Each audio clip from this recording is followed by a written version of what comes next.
Okay, well, I thought this time we could talk all about the life and times of one of the greatest founding fathers, Thomas Jefferson. And I'm joined by Benjamin Boyce. And you're okay, sir? Yeah. Are you okay, Beau? Thanks for having me on. All good. All good. No, thank you for your time. Really appreciate it. Okay, so how would you like to sort of tackle this thing? Just sort of go through his life and times, or was any sort of particular things right off the bat you wanted to address, or we can just go through it as is? Well, I'm here to learn, but I know that he wasn't unopposed, right? When it comes to the founding of the United States government, there was a lot of argumentation. And he took a stand, and Hamilton seemed to be kind of his opponent on a number of different levels. Is that fair to say? Yeah, no, absolutely. There were one thing to mention is that they didn't have parties as we have them.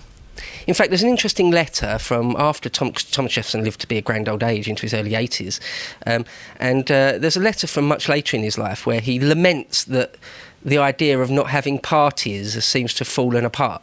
And that's after his presidency. Nevertheless, having said all that, historians do like to talk about the Republicans and the Federalists. Because they were sort of loose parties, not exactly as we have them today, where, the Democrat Party and the Republican Party are very, very definite, very, very different organisations. Whereas back then, you could speak of a Federalist Party or a Republican Party, but they were much looser affairs. Mm-hmm. So, for example, the Federalists are sort of the party that Jefferson was opposed to. Quite often in the very, very early days, you just had Federalists and Anti-Federalists. Alexander Hamilton being perhaps the leading light, arguably the leading light. You could also argue that John Adams was perhaps their intellectual leader. I mean, he was president. But we can get into all of that. Yeah, Jefferson was absolutely not a Federalist. Mm-hmm. But we can get into really the definition of that and what all that means.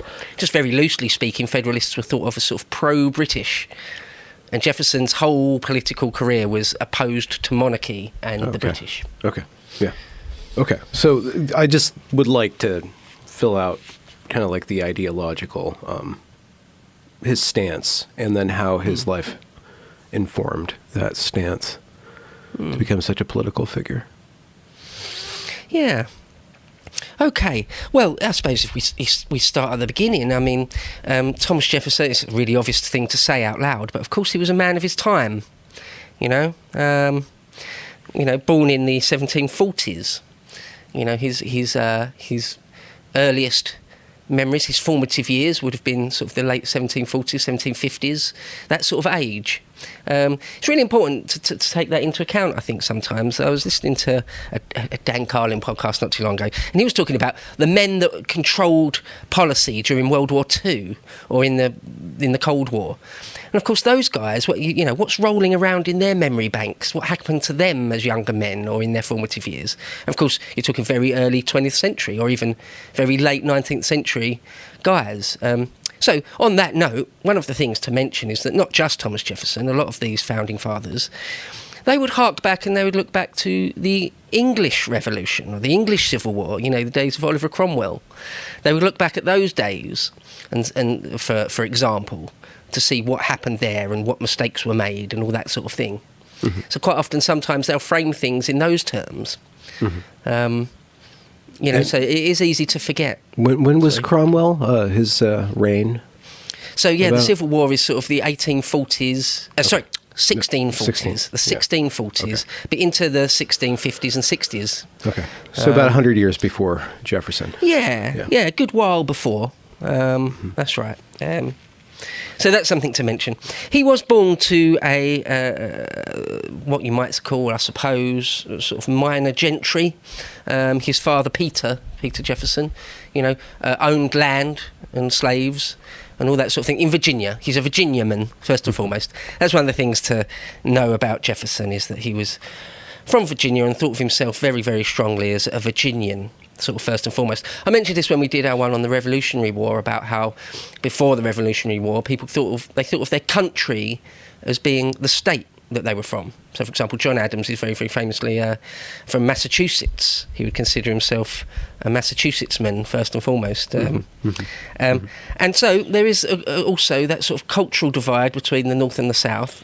Virginia is sort of considered much more, or is much more, in sort of the camp of the South. You know, you had slavery plantations and all that sort of thing. So that's something to mention. There is, in all sorts of ways, even going back to the very, very first days of the convention and things, there was sort of a divide between North and South. Is it a cultural divide or an economic divide? Is it the way that the two societies, the North and the South, are formed or formulated? Do you have any both of those idea things? of, Absolutely, both of those things. How that fills out? Like how what's the operating difference between the North and the South at this time when it's coming together? Okay, well, I mean, it's an interesting question. It's a big question. Yeah, I mean, there's whole question. books and essays written about that sort of thing. It might be difficult to put your finger on exactly, but I suppose one of the things is sort of industrialisation. The northern states, New England and things, are just much more industrial. They seem to have a lot closer relationship with the mother country of Britain. Massachusetts being an exception, because they were sort of the hardest line for independence when the time came. But yeah, all sorts of things, the economy, culture, all sorts of differences, yeah. One question might be interesting for as the story develops. What's Jefferson's religious context of growing up? Was there a specific... That's a funny one. Yeah. That's a funny one. I mean, that's one of the things about Jefferson, which is hard to pin down. I mean, his critics called him an atheist. He later in life wrote a letter saying that he belonged to just a single a denomination or a cult of one of him. Well, it seems absolutely clear that he put a great deal of store in sort of Christianity's cultural and historical inheritance. And he was never against that. But what he was against was sort of the doctrines. The doctrine of it. So, for example, one of the things he was most proud of in his whole life was the Virginian statute on religious freedoms, which basically, because before he was a nationwide politician, he was a politician in Virginia. One of the things he penned earlier on in life were the Virginian statutes for religious freedom, which basically encoded that you couldn't be, persecuted for having the wrong religion. So that is at odds with, say, Catholics, for example. It wasn't just Catholics, but all sorts. So he was very much for religious freedom. Or another example where, people cast doubt, say, on him, saying he was perhaps a full-blown atheist. On his deathbed, he didn't call for a priest or anything to give him his last rites or anything like that. So, yeah, it's one of the things about Jefferson, which is you can debate till the cows come home, is the degree to which he was or wasn't a Christian. Yeah, but did he grow up in a particularly religious household or environment? Not particularly, but yes, okay. Of course, yes. But it seems like his father, Peter, may well have instilled in him an idea of just questioning everything, including religion. There was one story that Jefferson himself told, again, much later in life when he was an old man. He said when he was a small child, sort of, 10 years old or so, he really didn't want to go to school one particular day. And apparently he sort of ran to some backwoods and prayed and prayed and prayed to God that he wouldn't have to go to school that day. And his prayers weren't answered. And he said, that gave me the first inklings that perhaps this Christianity thing wasn't as sort of built on solid foundations as everyone thought. But yeah, he was very cagey about his religion. Yeah, he never, he never actively persecuted Christians, and far from it. That was the furthest thing from his mind. But he wasn't sort of staunchly religious. No, like I say, his detractors could call him an atheist, and did. Which is, quite a slur in those days, really. But that's one of the things, sort of one of the general things I want to say about Jefferson, is that he's a difficult figure to get a handle on. So, for example, John Adams, who in their political careers were heavily entwined, and they died on the same day as very, very old men, was just an out-and-out Christian, and would just happily say things like, God wants us to do this or that, or it's in God's plan to do this or that. Jefferson was much more cagey on that sort of thing. He wouldn't usually say things like that. But I've got a few quotes that hopefully will give an impression of sort of how difficult he is, because you can find quotes where he contradicts himself. And of course, one of the biggest criticisms of him is that he was a hypocrite in all sorts of different ways. That what he said and what he did were different things, or that he changed his mind over his life, which is a lot less of a serious charge. I think everyone's allowed to change their views and minds as the years tick by. But nonetheless, there's a great historian, Henry Adams, who was a later descendant of the Adams family, the Adams family, the John Adams clan. But Henry Adams later wrote this, quote, "A few broad strokes of the brush would paint the portrait of all the early presidents. With this exception, Jefferson could be painted only touch by touch with a fine pencil, and the perfection of the likeness depending on the shifting and uncertain flicker of the semi-transparent shadows." End quote. So it's saying he's a difficult person to really wrap your mind around. And that's one of the things I want to do here, is to try and get to the real man, the real flesh and blood man, Thomas Jefferson. Because, of course, with such a titan of history such as him, with his face foremost on the on Mount Rushmore, it's easy. And the Jefferson Memorial, literally a giant stone statue of him, a colossus in stone of him. It's easy rather to lose sight of the real man, and like all real humans, is flawed and isn't always consistent. And sorry, go ahead. He's not. That goes without saying that he's flawed, but he's also very driven. We can't deny that. Oh gosh, yeah. There's something about Jefferson. This is a driven individual. So, and where do you think that fits into things? And did he? I assume he went to law school at some point. I'm interested in his education background, and then where he starts to develop and become, to think of himself as somebody who's going to change the world or influence the course of history, if he ever thought that of himself. Yeah, which he did. He was raised from the earliest age to be a leader of men. Okay. So his father, Peter Jefferson, owned slaves and was a planter, an owner of land and people. And what you do in those circumstances is you have to be comfortable with authority, with playing with the destinies of other people. Not only be comfortable with it, but see it as sort of normal, de rigueur. See it as, it's just your destiny in life to do that. There's no problem with that. He was raised as exactly in that mould. And he... his educational background, he was a lawyer first and foremost. They nearly all were. He was something of what they would call a Renaissance man, which is to say, what we might call a polymath, somebody who is very, very highly accomplished in lots and lots and lots of different fields, all the fields. Really. In our modern day and age, that's sort of frowned upon a bit, isn't it? You're supposed to stay in your lane. If you were, trained as a lawyer or something, people will sort of frown if you start talking about art and culture or something, or the other way around. Of course, you're free to do so, but it does get said, you're just a sociologist, say.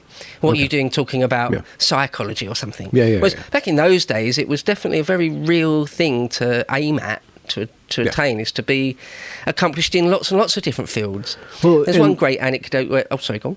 Oh, just intellectually, it was more possible to have a broader spread. Things hadn't been as specialized as they are now, right? So you go to your schooling is more holistic and rounded out because it's not so specialized as it has become today. But I'm sorry, what was your anecdote?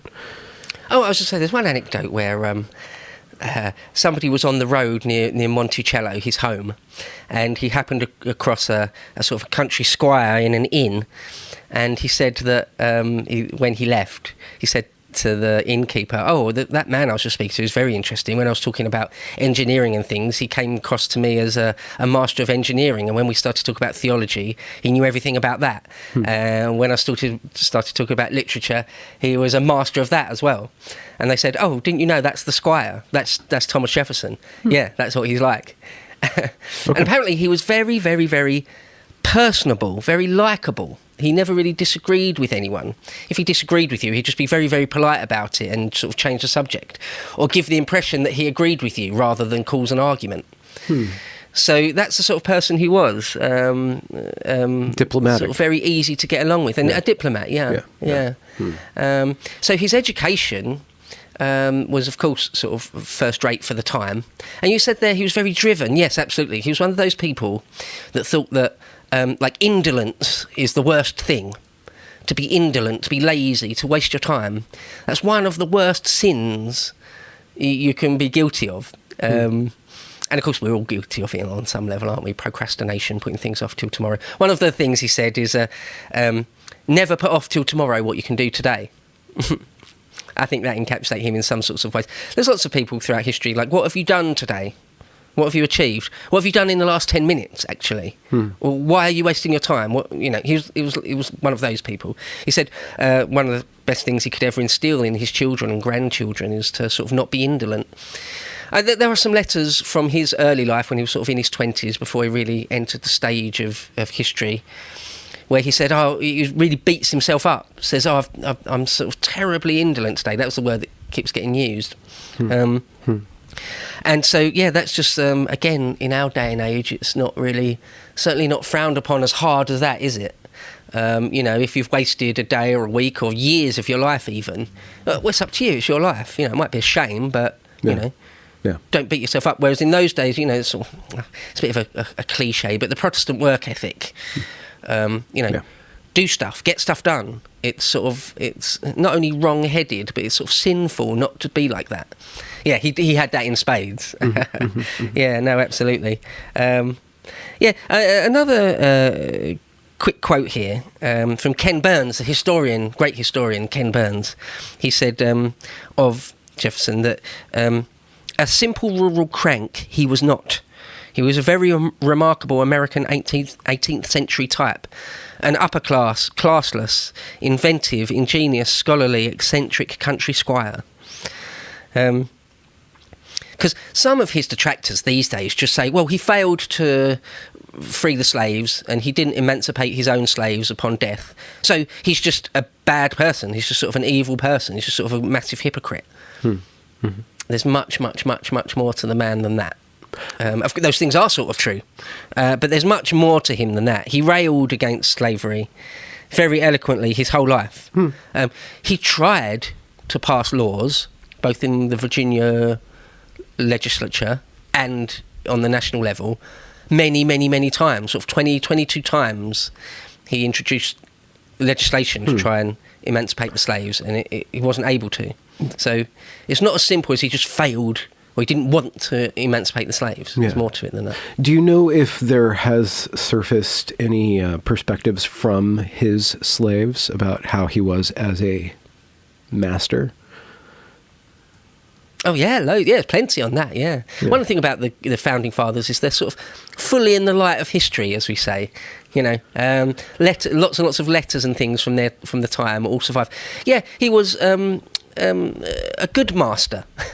So here's the thing about owning slaves. It's just like owning a pet, in the sense that some people are extremely cruel and mean to their pets, beat them, and just treat them terribly. And other people love them dearly, like a member of their own family, wouldn't dream of hurting them.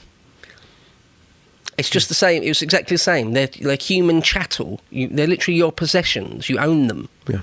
It's hard to get our mind around a bit of that, isn't it? Well, yes. And some people were terrible with it, and some people were malevolent, and some people were benevolent. Mm-hmm. Yes, Thomas Jefferson, of course, treated his slaves very well.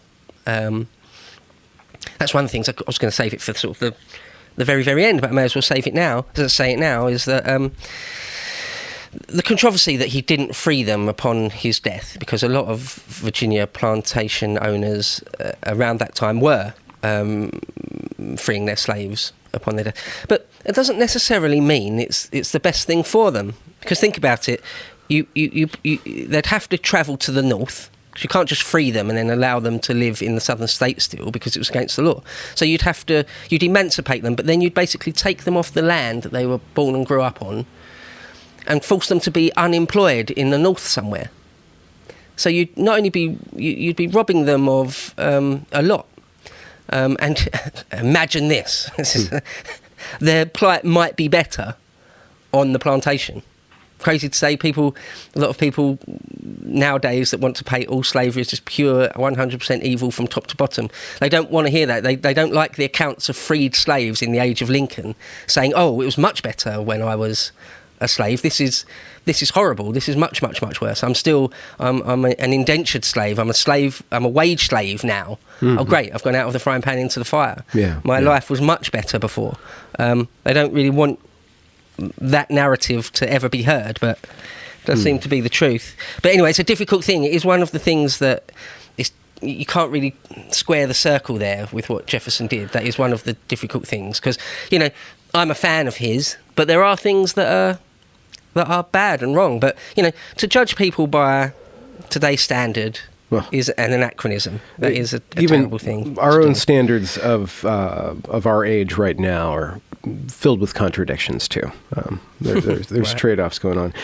Do we have any, and I'm sorry that we might be jumping around from how you had this mapped out, but I'm just wondering about the idea or the concept of race at this time. Was it a very stable concept for the Founding Fathers, for Virginians, for this period of American history?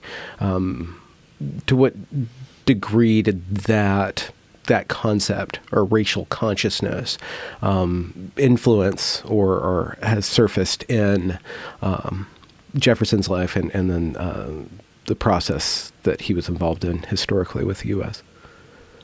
Yeah, no, massively, yeah. If you had almost any black blood in you, you were just counted as black. Okay, yeah. I mean, even if it was like 1/8 black, you were black. And that meant that you were a second-class citizen, basically? Yeah. Yeah. Yeah, okay. Yeah, basically. In Virginia, yeah. But by this point, by the Revolutionary War and afterwards, the northern states were free, and the southern ones weren't. So, for example, he famously had a many decades-long love affair with Sally Hemings. And she was like 1/8 black, but she was just considered completely black. She was just a slave. She belonged to him. So, yeah, that concept was very, very heavily entrenched. Mm-hmm. No, absolutely. They had kids? Yeah, many. Oh, okay. Yeah. So maybe that might be one place to talk about before we get into sort of the politics of everything. Yeah. Is just his personal life, because I don't find it all that fascinating, but it is worth saying. So he married his wife Martha when they were young. He was like in his late 20s or mid to late 20s, and she was in her early 20s. He was a little older. They married. They had, I think, 6 kids together, but only 2 survived. Infant mortality rate was absolutely through the roof. I mean, terrible thing. And they had 2 daughters that ended up surviving into adulthood. But then she died. She died in 1782 when Martha died, and he sort of never really got over it, even though he lived for, 40 more years, more than 40 years. He never really got over it. He never really stopped mourning on some levels. Famously, Queen Victoria lost her husband, Prince Albert, and she never stopped mourning. Even if she was a really old woman, she would still wear black dresses and black veils, and she just never stopped mourning. When Martha died, apparently Jefferson was absolutely inconsolable. And one of the things, she made him promise on her deathbed, sort of where everyone's crowding round, the whole family's crowding round on her last hours, her last day or two, she made him promise never to get remarried. Which is a bit strong, a little bit, well, to be absolutely brutally honest, it's a bit selfish of a thing to do to a young man who's sort of relatively young man who's going to be rich and famous, well, not all that rich, but he's going to be famous and powerful, and he's still got a big chunk of his life ahead of him. But he promised he would never get remarried, and he stuck to that promise. That's another thing about these men, is if they promised something or made an oath, they would keep to it. It was a very, very serious thing. And though he had trysts, he had love affairs, he never got remarried. And that sort of scar of her death, he never really got over. And of course, he buried many of his own children. But that's the thing. Sally Hemings was Martha's half sister. Wait, what? Oh, yeah. Because when soon after they got married, her father died. Martha's father died, and so Thomas Jefferson inherited, just the way it worked back then, he inherited all their lands and estates and slaves and things, and debts. He inherited all those families' debts, crippling debts, actually, really bad amount of debt. Oh, really? Okay. Yeah. Wow. And so, and so, just like a lot of plantation owners, including Jefferson himself, Martha's father also had lots of children, or some children, that he'd fathered on his slaves. And one of them was Sally Heming. And so it was his wife's half-sister. And at the time of Martha's death, she was only 9 years old. Apparently she was actually in the room when this promise and oath was given that you'll never get remarried. She was only like 9, nearly 10 years old, something like that. So really weird. But it wasn't until she was about 14 years old, more like when she was about 14, 15, 16 years old, when Thomas Jefferson's eye sort of fell upon her while he was in Paris. We'll get to this, when he was a diplomat in Paris. He brought one of his daughters over with him. And Sally was sort of looking after her at the time, and that's when Thomas Jefferson sort of realised that something might be there. And they went on to sort of have a relationship for the remainder of their lives, and he had quite a few kids with her, so that's how that worked. Spicy.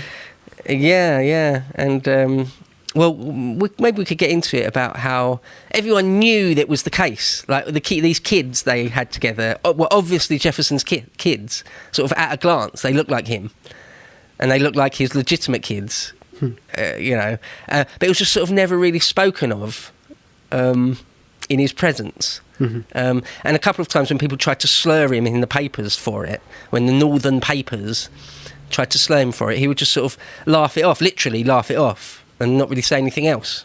Okay. So it is quite a weird thing.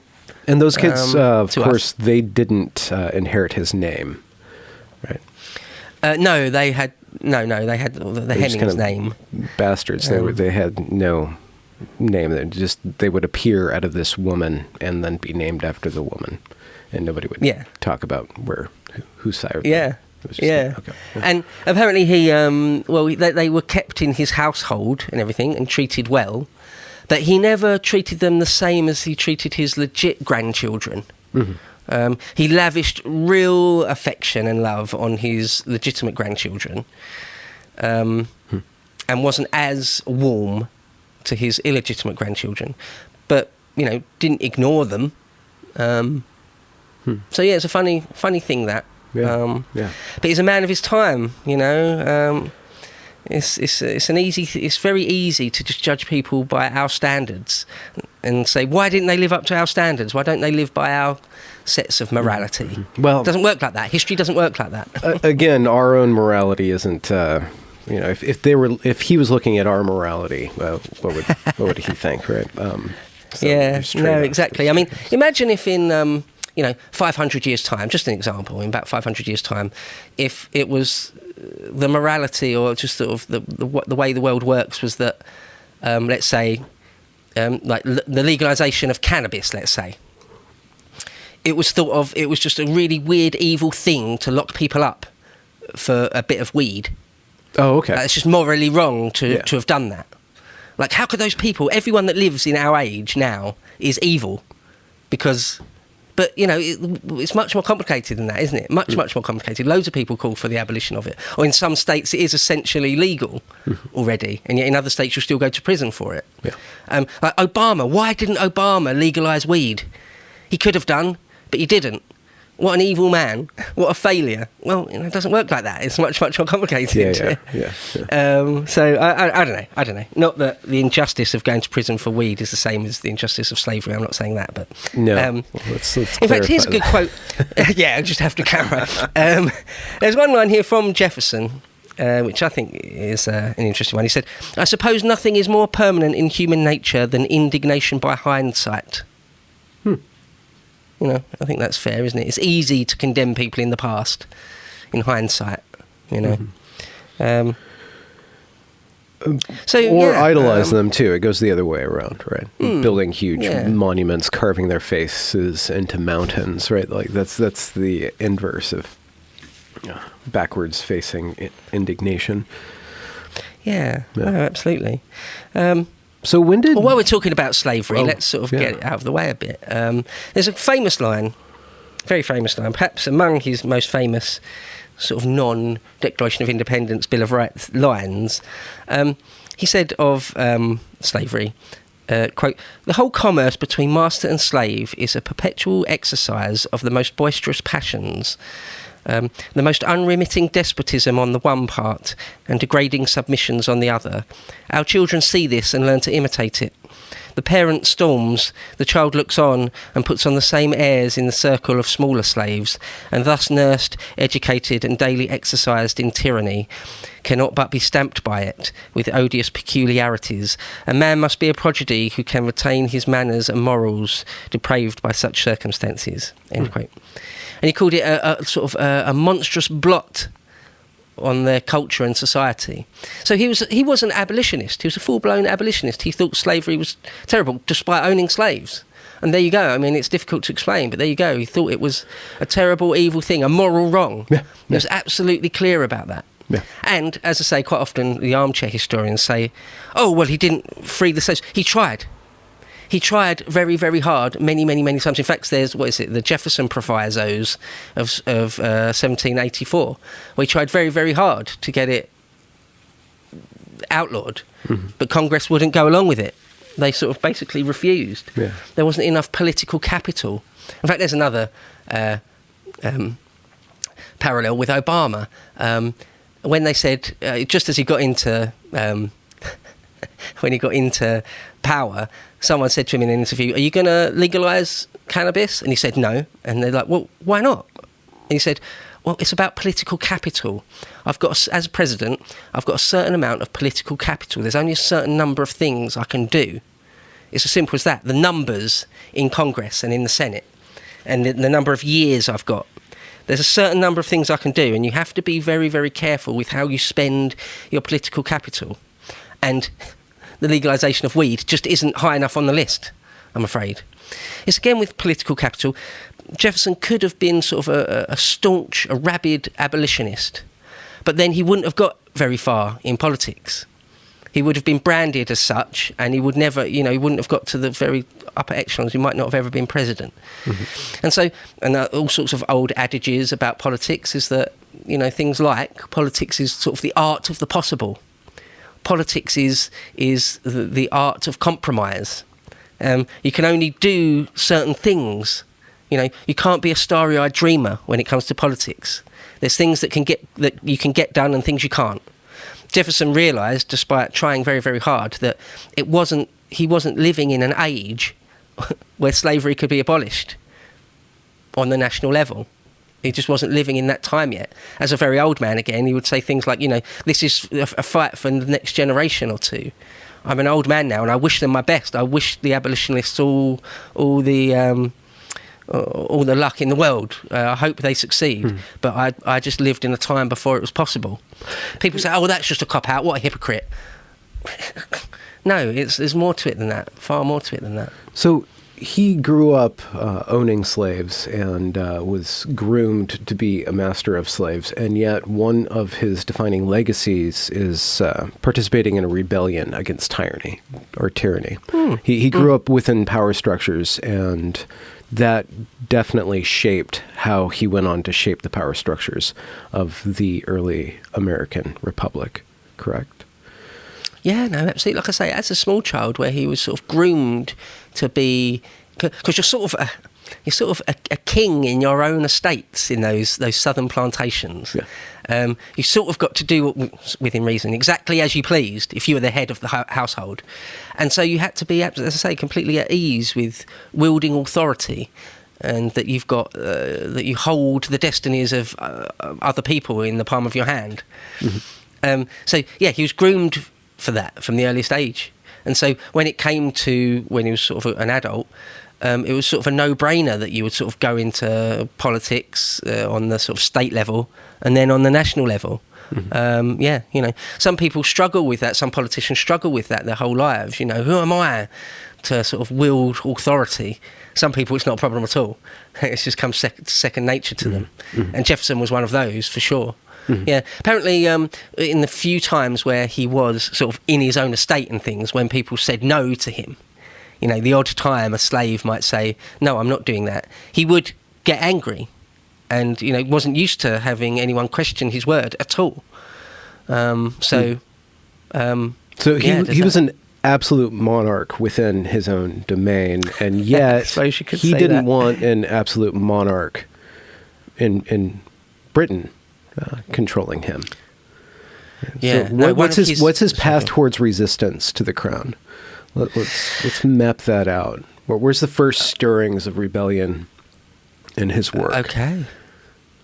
Okay, yeah. So I mean, it starts early when he was a member of the Virginia House of Burgesses, which is what they called it. Their sort of state legislature. They didn't even really have a full state legislature yet, but they had a body, the House of Burgesses, which, when it got too revolutionary, the governor of Virginia just closed it down. And sort of that sparked off the first feelings for him and a lot of people in the same boat as him, because his father died when he was 14 and he became the head of the household at 14. So from a very, very early age, he was sort of used to being absolutely in charge.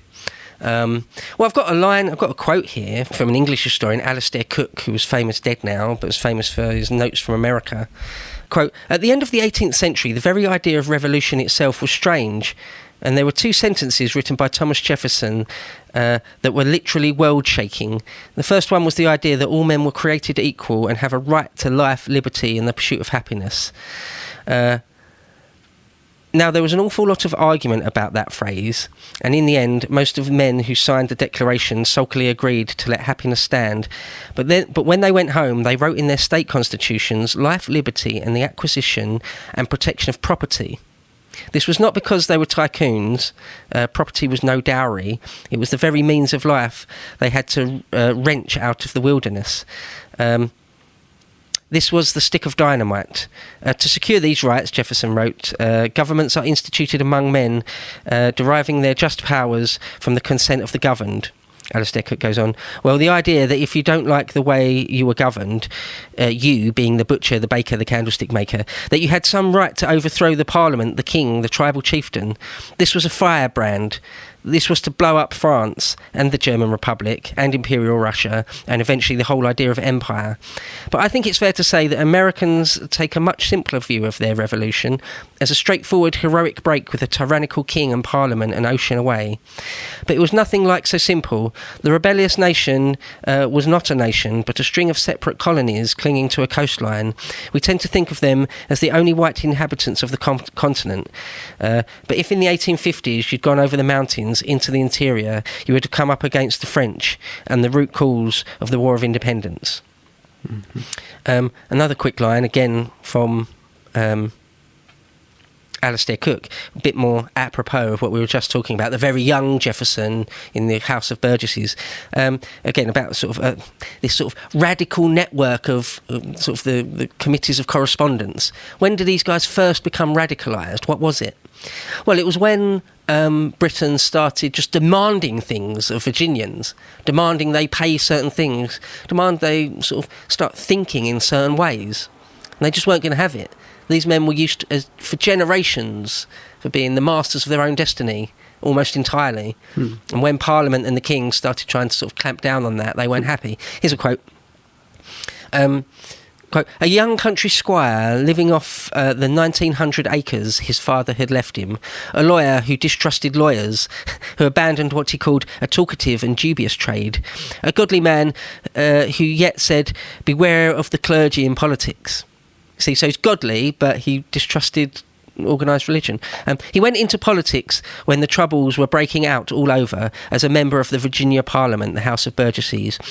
When the governor dissolved it as an insubordinate body, he and 88 others came along went along the street to a tavern, and they signed a pact not to import any slaves, any wines, any British manufactures. The last straw must have been the day that riders came clattering in, having done the whole 550 miles from Boston, with the news that the British House of Commons had closed the port of Boston. Now imagine the port of London closed by order of the United States Congress. Massachusetts naturally retaliated by suspending all trade with Britain. That was enough to bring all the Virginia rebels here to that one particular tavern, and proclaim themselves the first provisional convention, which amounted to being the very first revolutionary legislature. All they needed now was a first-class breast beater to goad the other colonies to do the same. Jefferson was not the type. He was very softly spoken, apparently. Jefferson was not the type. Like so many of the leading revolutionaries, he was a scholar and a meditative man, and he detested what he called the morbid rage of debate.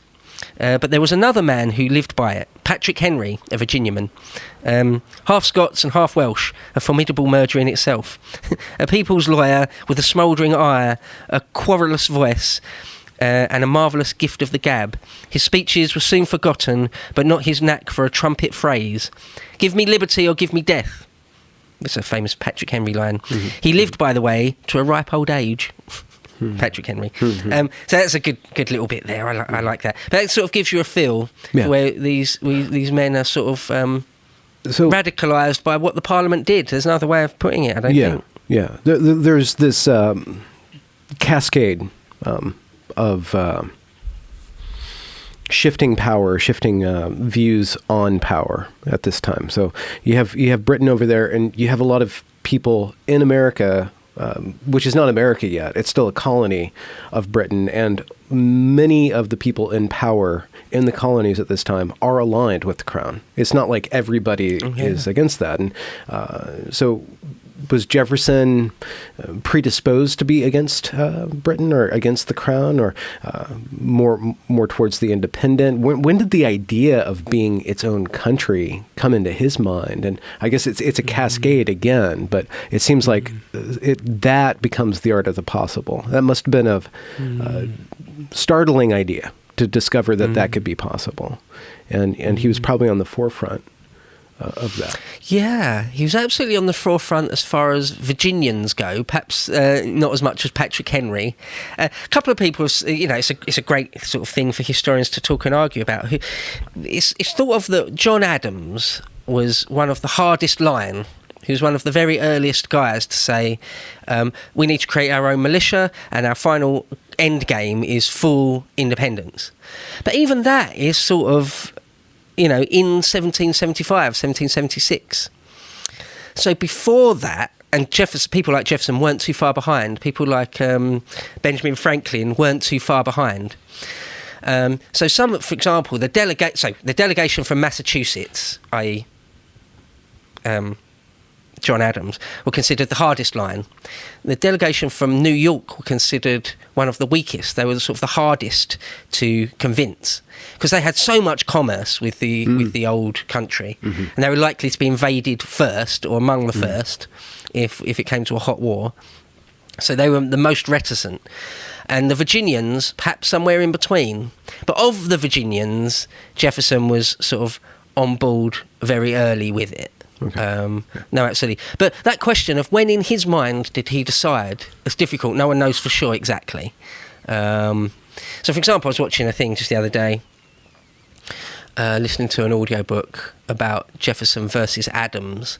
And even in John Adams' mind, apparently, it wasn't until Lexington and Concord, it wasn't until shots had been fired, really, that he made up in his own mind that it's really got to be a full break. Still, people were toasting the king. People still called themselves Englishmen. A lot of the people from New England or the more northern states just consider themselves Englishmen. It's as simple as that. It would be treasonous to have full independence. Why would we do that? You know, we're Englishmen and we're loyal to our king. So yeah, when exactly the break came in lots of people's minds is unclear. And even at the end, by the end of the Revolutionary War, you could still find lots and lots, millions of people that thought it was an abomination to have done such a thing, and that God will smote them down for doing such a terrible thing. You know. Yeah. And so as the decades and centuries roll by, that's just sort of forgotten a lot. Yeah. You were just on the wrong side of history if you weren't up for full independence at the earliest possible moment. Again, the reality is a lot more nuanced. Yeah.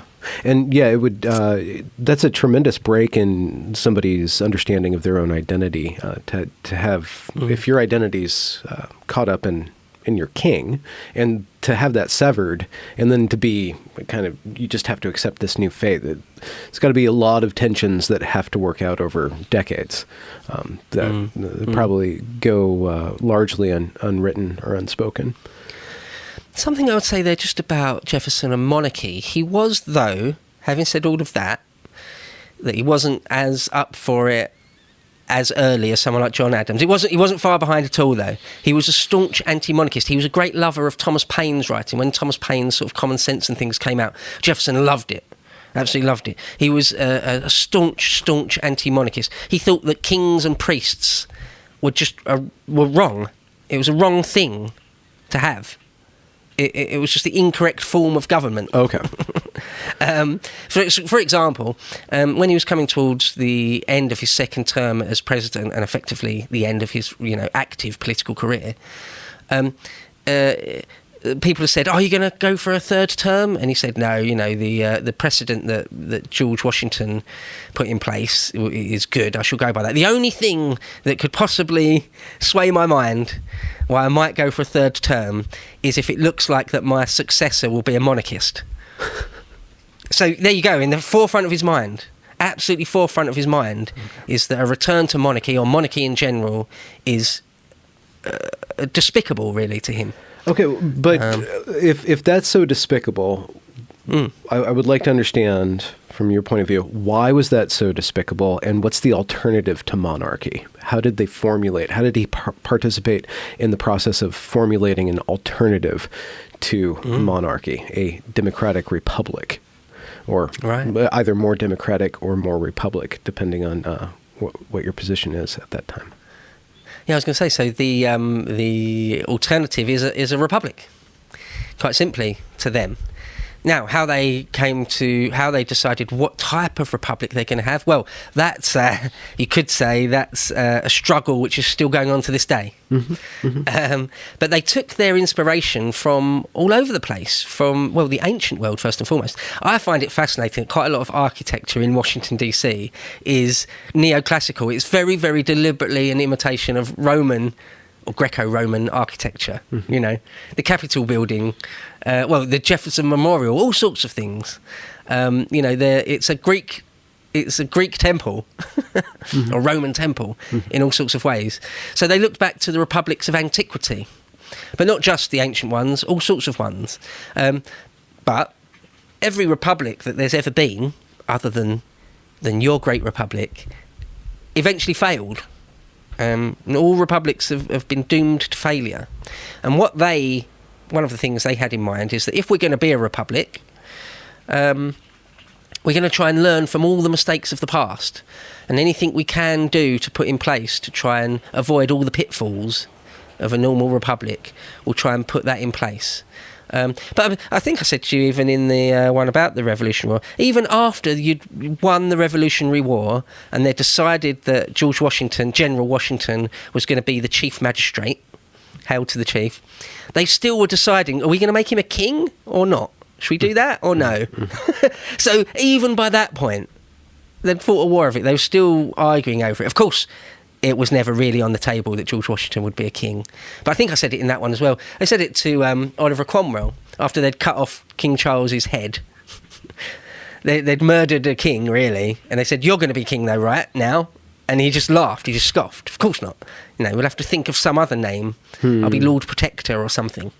So, again, it's not as black and white as some people think. Well, so, I mean, would Jefferson have been okay with a monarchy light as long as he had a say in who was chosen there? I mean, there's still somebody at the head. There's still an executive chief magistrate, right? So he's fine with that. I mean, it's inevitable that somebody has to be the head of a country. It's inevitable that there's got to be one person that's responsible to make the decisions and pay for the consequences in one way or another. So I'm just wondering how you navigate towards that. And maybe we can go back a little bit before in the lead up to the convention, in the lead up to the Declaration of Independence, like how that cascade and where Jefferson took the lead, how he ended up at the head of the pack there. Okay, so before we go back, just to say there in general sense about the buck needs to stop somewhere, doesn't it? Famously, the buck stops at the president's desk. And Jefferson was for a fairly strong executive. So if you want to call that sort of monarchy light, that's an interesting way of putting it. But I suppose the president, even though merely the head of the executive arm of government, is still a type of king in some way, isn't it? In some small senses. And there were people out there that were for an even stronger executive, but Jefferson was absolutely for sort of a fairly strong executive, and of course, it's a bit, not really a quirk of history, but he never thought he would be president exactly, not to begin with, not in the 1780s, because he doesn't become president until 1800. So it's sort of interesting that he's one of the founding fathers, one of the great authors of the Declaration of Independence and the Bill of Rights and all sorts of things, and then later, extra two, got to be president. It's not like he was always going to be president. No, it didn't work like that. So that is interesting, and that's why his personality is so heavily stamped on sort of the American political consciousness in all sorts of ways. But yes, we go back a bit to sort of his earlier life and sort of sort of the things where he sort of got involved in things from the beginning. So as I say, he was sort of he was one of the lawyers in the Virginia legislature, and then when it got closed down for being insubordinate. To whom? For not doing as it's told, basically. Sorry? Insubordinate to the crown or to the governor? In what way were they disobedient? Because they were saying, like, for example, where Parliament had closed down the port in Boston, that sort of thing could have applied or was going to apply to the ports on the Virginian coastline. Okay. And they were like, well, no, we're not going to abide by that. Who are you to tell us that? And so the governor was like, oh, you're insubordinate, we'll close you down, we'll just dissolve this body. And they were like, screw you, you can't do that, we'll make our own body then. So from the earliest age, so one of the things to mention is sort of his political, sort of people he looked up to, or sort of the people that sort of framed his political thinking. Of course, there's English common law. A big part of American law is really taken in all sorts of ways from English common law. Things like the Magna Carta or the Declarations of Arbroath. The idea that it's the will of the people alone which is sovereign, not a king, not a parliament, not a congress or a president. It's the will of the people. These are the sorts of things that Thomas Paine talked about. There's a Declaration of Rights from 1689, again a very English thing. A precursor to things that people like Rousseau would write about. In fact, Jefferson was influenced by people like Montesquieu and Rousseau, where again they would say there's a contract between the people and their government, and it only works because the people have consented to it. No, we're not going to have a single man at the top, and whatever he dreams up that day is law. No, that's wrong-headed. Yeah. No, we're going to have a contract between the people, or the will of the people. Or John Locke, the theory of rights, the idea that sort of natural rights replace governments that infringe upon those natural rights. So he talked very much against sort of the tyranny of monarchies, but all monarchies, no matter how benevolent, are a tyranny, are a type of tyranny, and that government should protect the rights of the people. That's the job of a government, is to protect the rights of the people, not just to tell them what their rights are or aren't today. All that sort of thing informed his thinking. Yeah. So even by the time when the first sort of rumblings of revolution are afoot, he's already very much in that mindset. Although later people talk of Jefferson as though he's like one of the least radical revolutionaries. He's a revolutionary who wants to return order. That's very different to someone like Robespierre, who's looking to destroy everything and start from scratch, literally start from day one, literally that. Yeah. Jefferson's not in that mould. Yeah. No, he's a revolutionary that wants to return things to the good old ways. The minimal amount of revolution, then. A very restrained you could say that. Revolution. Yeah. Because America kicks off a series of revolutions across the world that fail. And there's something particularly different about how the American project succeeds. Even though it's born in revolution, it doesn't descend into eternal chaos, even though it's kind of just our legacy now. We go through revolutions all the time. It's kind of a part of our DNA now.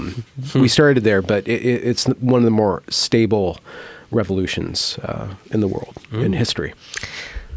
Yes, no, absolutely. That's absolutely the case. I mean, you look at the French Revolution, which happened just a few years later. In fact, people like Jefferson and Thomas Paine and Benjamin Franklin were sort of involved in one way or another. And the juxtaposition there is stark. The French Revolution descended into hell, into a disgusting, bloody hell. And they were only pulled out of that by electing an emperor, right? Napoleon kind of got them out of that whole cycle. A super conservative authority comes through and unites them in a cult of personality. Absolutely. I mean, it's a few years later and there's a few bits in between that. But it took a man like Napoleon to basically use cannon to put down mobs. To say, look, this is over now.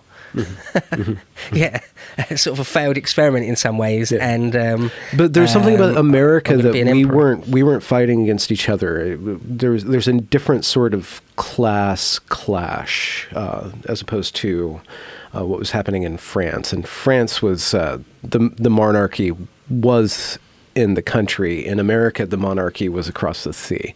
So there's a lot of different moving parts, but there's also a respect for order that runs through a lot of the American revolutionaries. And I wonder if that's based on property, it's based on economy, it's based on some basic respect for authority. Even though there's such a cynicism of authority, there's still a respect for authority. In order. Yeah, no, absolutely. I think what the French revolutionaries, or the ones that ended up getting into power, guys like Robespierre and Danton and things, they had in their mind very, very different goals to people like Thomas Jefferson and Benjamin Franklin. Their worldview and their goals were very, very, very different. Yeah, people like Franklin and Jefferson, they were looking for sort of the rights of at least propertied men at the very least. They were looking to safeguard that. Jefferson has absolutely loved order. He liked the world to be ordered. The French revolutionaries, not so much. They were looking to, amongst many other things, it is very trite to reduce it to this, but they were looking for vengeance for the sort of class traitors. You know, by the end, there's a famous French revolutionary, Saint-Just, and he was just like, yeah, no, we will murder everyone in our way. That's as simple as that, yeah. Anyone that gets in our way, you know, lock them in a barn and set the barn on fire. No, that's what we're going to do. That's fine. You know, Thomas Jefferson wasn't like that. He would have found things like that, you know, truly disgusting. He wouldn't have been able to ever live with himself. He was kind of obsessed with his own reputation. Anything that even remotely cast a stain on his reputation was just unthinkable to him. So the idea of, you know, rounding people up and murdering them, regardless really of who they are or what they might or might not have done, that was just, again, unthinkable. So very, very different, much more civilised. Yeah. So he has a deep cynicism of monarchy, but it's not a murderous vengeance towards the crown. Is that fair to say? Yeah, no, absolutely, yeah. I've got a line here again from Alistair Cook. I think it's the last one I've got from Alistair Cook. But he sort of sets this tone about what sort of men they were. The men of 1776, of the first committee, the first Congress. He wrote, Jefferson called them an assembly of demigods. Not quite, but they were a superior lot, possibly the most enlightened, certainly the most civilised revolutionaries the world has seen in the last 200 years. That's saying something, isn't it? These 55 men were the elite of business, the professionals and of the government of their own states, the shippers and manufacturers of the north, the planters and scholars of the south. More than half of them were lawyers, 29 of them graduates from colleges in either Britain or America. Average age, 42, which in the 18th century was just a little beyond the span of normal life. Well, they were here for just under 17 weeks, and the first thing they did was to flout their instructions. They decided that the Articles of Confederation were hopeless. They abolished them and started from scratch. End quote. So, you know, to call them the most enlightened, the most civilised revolutionaries in centuries. I mean, that's fair, I think. You know, they were quite really quite high-minded. I'm sure they had. I don't know to what extent they descended into blows, but I'm sure that there was a lot of conflict of wills among these men. They weren't completely perfectly diplomatic, I assume. Yeah, well, no, absolutely. I mean, it was all much more done on paper, mostly. It didn't come to sort of out. Although they did fear that in the presidency of John Adams, both sides feared that it might come to blows. It might come to a civil war, right there and then, because of the Alien and Sedition Act. I don't know if you've ever heard of that, but basically John Adams just made it illegal to criticise the federal government. Oh. Yeah. Sort of crazy levels of Why would he do such a thing? Briefly. Well, because he feared the civil war. He feared that it was going to break out into civil war. But maybe I should save that. Okay. Yeah, we'll come back. But what's the tension there? Just briefly, what was the tension that was leading towards imminent threat of conflict, internal conflict during Adams' tenure? Yeah, well, the Federalists wanted to do all sorts of things which would draw us much closer to Britain, to have a British-style navy, to have a British-style parliament, to have very, very close diplomatic and economic and political ties with Britain, to be a Britain in all but name. In all sorts of different ways. That's what the Federalists want, of which John Adams was an adherent. And just like Britain, you don't criticise the king. You don't do it. You can be hung for doing such a thing. And so in the papers, in the free press in America, people were criticising John Adams for being a Federalist, for being sort of a lover of all things British. And, you know, one way you can deal with that is to sort of let it roll off you, just to laugh it off, or to win the debate in sort of open debate, or just close them down, just censor it, just make it illegal for anyone to say anything like that or print anything like it. And that was, you know, obviously at odds with the Constitution and all sorts of things, of the First Amendment. It's absolutely at odds with the First Amendment, but that's what John Adams chose to do. They passed the Alien and Sedition Act. Well, you could just imprison or deport anyone you wanted for sedition, which is undefined. Yeah, you know, sedition could be sort of anything you want it to be. Yeah. Yeah, and so that's what they did. And then as soon as Jefferson got in, he repealed all of that sort of immediately, more or less. Okay. Because he saw it as, again, some sort of abomination, some sort of something that's completely at odds with the American project, as he saw it, which it sort of is, isn't it? Really.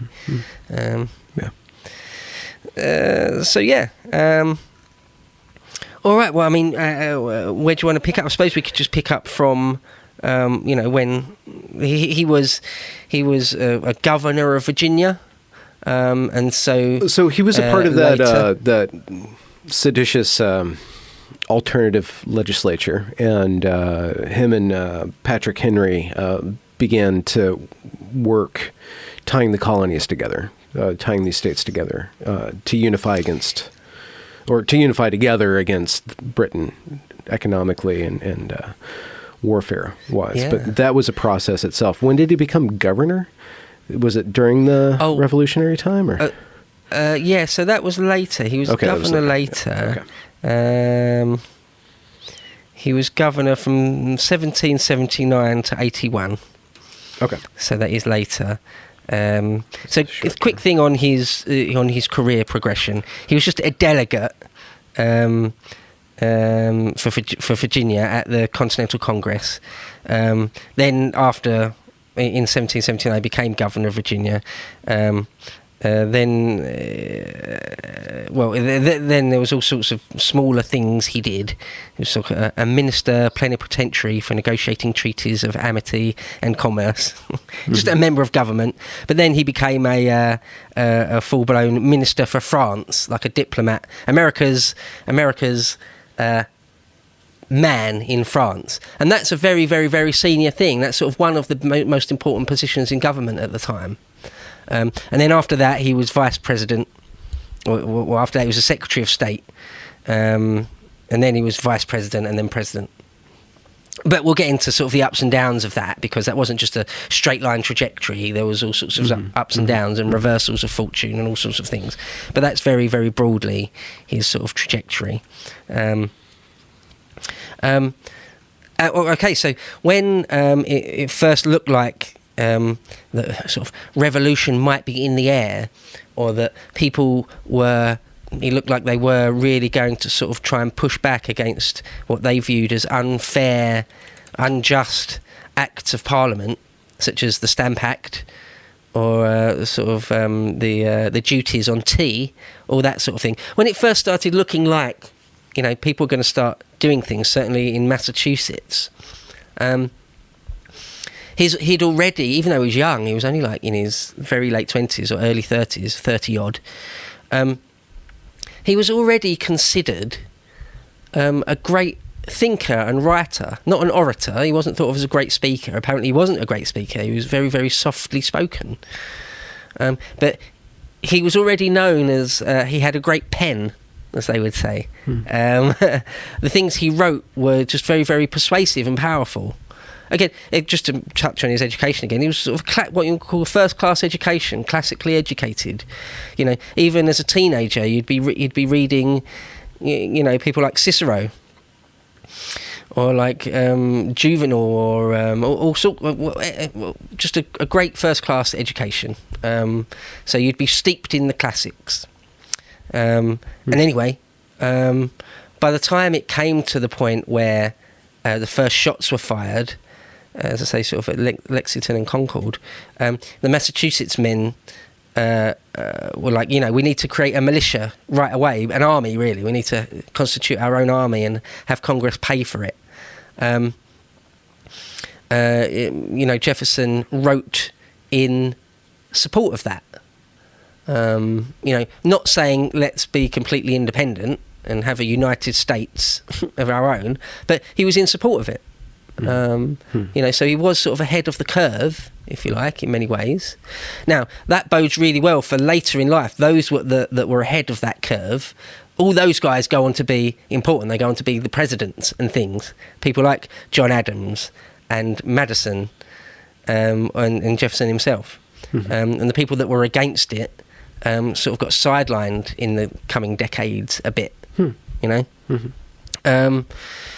So yeah, that's sort of where he was. If this Continental Congress, when it starts to look like the states need to become a United States, and they start having these conventions and start meeting up, did he have any particular friends or particular even really close enemies?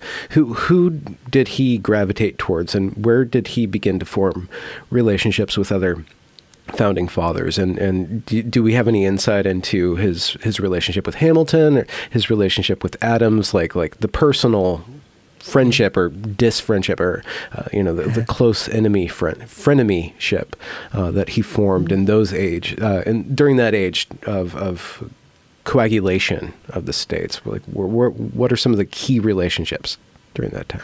Yeah. So Washington was a Virginiaman. So there you go, right away. He was sort of a Virginia plantation. Were they friends, or just compatriots? To some extent, not exactly friends, because Washington was a very, very cold fish. Washington was extremely cold fish. He didn't really have many friends to speak of, but they were certainly on good terms and acquaintances, absolutely on the same page on everything. It's funny, actually, Jefferson's relationship with Washington is interesting. So Jefferson seems like a person that was very, very difficult to dislike interpersonally. He was very, very likable, very, very warm. If you was at a dinner party or something with him, you'd almost certainly gravitate towards him. You'd want him to be your friend. Nearly everyone said he was just a great person to be around. Yeah. He was just a great mind. As long as you didn't have a chip on your shoulder about how clever he was, then you'd probably love him. Everyone seemed to. Like I say, one of the things he would do is never really disagree with you. If you started saying things that he profoundly disagreed with, he would just sort of very politely just let you go on and then delicately try and change the subject, things like that. Or even give the impression that he agreed with you, which is actually a bit dangerous, because especially when you're actually playing for high stakes in real politics, if you let someone go away thinking you agreed with them when you don't, and then you go and, perhaps launch some legislation which is at odds with what they thought you agreed with, they then think you've stabbed them in the back. But he would go to great lengths not to disagree with people in real time to their face.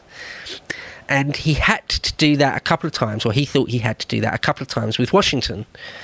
And then when later it became clear that he actually disagreed with what Washington thought or said, that's a bit of a problem. Because Washington nonetheless, then felt like he was betrayed, or Jefferson was slippery fish. Exactly. Yeah. Exactly. But his relationship with John Adams was, they were very, very close friends to begin with, and on the same page. And then during Adams's presidency, his one-term presidency, they fell out profoundly. Really profoundly. I mean, their families were really close. Dolly Madison, not Dolly Madison. What's John Adams' wife called? I can't remember. Martha. Martha Madison. They were very, very close. In fact, Thomas Jefferson and Martha Adams. Is that her name? Yeah. Anyway, they sent letters back and forth, loads. They were very close. But then they fell out for decades. Then, in their old age, because Jefferson lived to be in his 80s and John Adams lived to be 90 years old, for the last sort of 20 years of their life as old men, they sent hundreds of letters back and forth. They had a rapprochement. They sort of forgave each other for their political differences during their time on the stage. And they wrote, as you know, the second and third president of the United States, you know, these two elder statesmen who only could and lived through the age of revolution. As old men, they just sent loads of letters back and forth to each other. It's really fascinating. And they became quite close friends again later in life. But yeah, so like Madison, the fourth president, was absolutely Jefferson's protege. Absolutely. He saw him as something like a father figure, at least politically. In fact, that's one thing some people said, that Jefferson sort of had a dynasty. The next, like, 4 or 5 presidents after him, with the exception of John Quincy Adams, the 6th president, but even after that, Martin Van Buren, loads of presidents for a few decades after Jefferson, they were all Jeffersonian people. They all followed what he thought and had said. Okay. So he had this sort of unspoken dynasty. Yeah. It's really interesting. Yeah. Again, that's kind of it's got an air of monarchy there, but it's an ideological succession rather than a gene or blood-based succession. You mentioned the word Jeffersonian. Could we try to define that a bit? Like, what is it to be Jeffersonian? What is his kind of his legacy, his ideological legacy, and how has that influenced like the beginning of the United States? What's the quality of that, and the kind of the tenets of that? Right, yeah. Well, I mean, when you just look at the Declaration of Independence and the Bill of Rights, it's mostly penned by him, almost entirely penned by him. So, for example, the Declaration of Independence, it was a collaborative work with, at least nominally, Benjamin Franklin had a hand in it, John Adams had a hand in it, Roger Sherman, Robert Livingston, but it's almost entirely Jeffersonian thought, really. You know, the idea of life, liberty and the pursuit of happiness. Okay. You know, that's him right there. Got a quote here from Gore Vidal, who said of Jefferson, quote, "He said the right words at the right time and they were never forgotten. Jefferson is American scripture." So that's interesting, isn't it? He said it's the embodiment of American optimism. One of the things you could say that's sort of profoundly Jeffersonian is sort of optimism that the future generations can be better than what we have today. Okay. That's very Jeffersonian. So progressive then. Yeah, in the old sense of it, yeah, in the true old sense of it, yeah, progress, yeah. He was a follower of a lot of the things Thomas Paine said. I mean, it's not that he didn't have his critics at the time. Of course not. The philosopher Jeremy Bentham was a sort of a harsh critic at the time, where Jefferson, and one of the key tenets, I suppose you could say, of Jeffersonian thought is the idea that all men are created equal. At least free-born white men.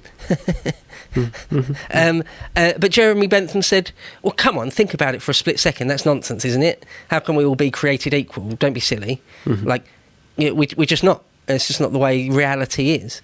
What? So a newborn baby, a one-day-old baby, has got exactly the same rights as, you know, a statesman. No, that's not quite right, is it? It doesn't really make sense. Just think about it for a moment. How did Jeffersonian respond to criticism like that, or define what he meant by equality? Define what he meant by, you know, like, because he seems like to be an absolute monarch within his own domain, but he doesn't want an absolute monarchy ruling over the United States. So there's just this tension that's running through. He wants life, liberty, and the pursuit of happiness or property, but you know, within reason. He wants equality within reasonable interpretations of that, right? So I'm wondering how his ideas are refined. He's this great orator. He writes the Declaration of Independence, but it's not just, we're not going to smash all power structures.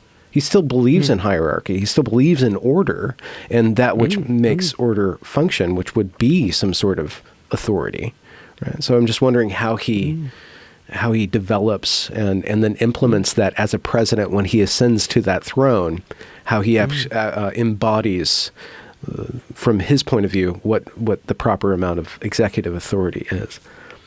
Yeah, no, it's a great question, and that is, you've hit exactly on one of the things that historians argue about, talk about, is that, because there is a bit of a contradiction there, there's no doubt. It is a bit of a difficult thing. So, all you can really say is that he was more than one thing at once.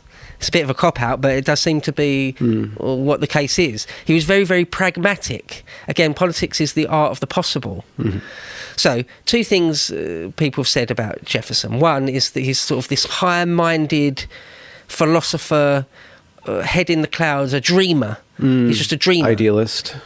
An idealistic dreamer. And other people said, no, he's a sort of a political realist, one of the best that ever was. Well, you can't be both of those things, can you? It's like Trump. Is he a complete idiot, or is he playing 4D chess? Yeah, right. Which one is it? It can't be both. It really can't be both. So, well, I've got a few quotes here. John Ellis called him a mysterious character, an enigma. He said that if he was a sculpture, he'd be the Sphinx. If he was a painting, he'd be the Mona Lisa. If he was a character in a play, he'd be Hamlet. Yeah. He's a very difficult person to get a handle on. He remained a puzzle and a contradiction.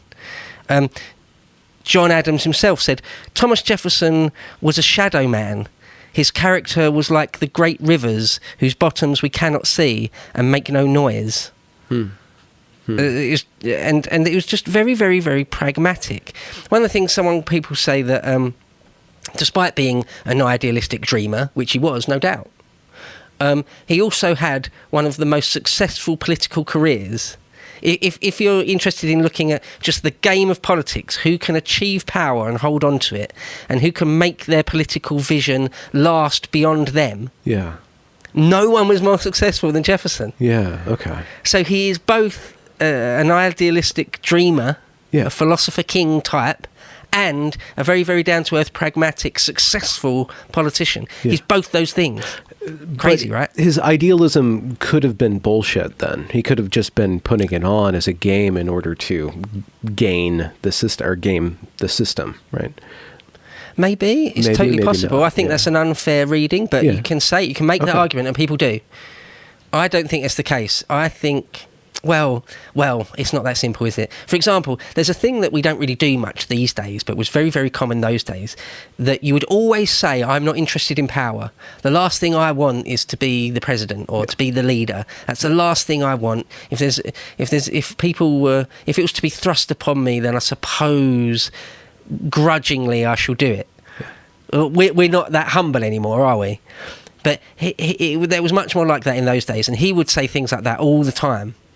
But it couldn't really have been the case. It couldn't really have been the case. He must have been, he was ambitious. At the same time. It's part of the American, it's not quite a hypocrisy, but it's an act. We all pretend that we don't want power and that we don't have power. But obviously the people who are in power have power. It's just we call it something else. Maybe that's part of the legacy of Jeffersonian kind of this duplicity, the saying that I don't want power, and yet I'm going to get all of the power. I'm going to arrange order. I don't like monarchy, but I will have absolute dominion by agreeing with everybody. You know, it seems like there's this shiftiness in the character. I don't mean to be overly judgmental about his character, but you can't be all about liberty and in actuality have all the power if you're not kind of playing a little bit of rhetorical game.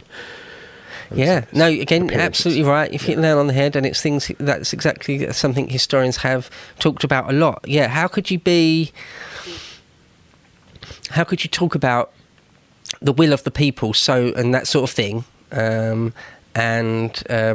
be such a staunch anti-monarchist, and yet when you find yourself, for example, in the top seat, just do extra constitutional things like the Louisiana Purchase, for example. He acted like a king in that instance, pretty much. The answer to that is it's just the reality of politics. Yeah.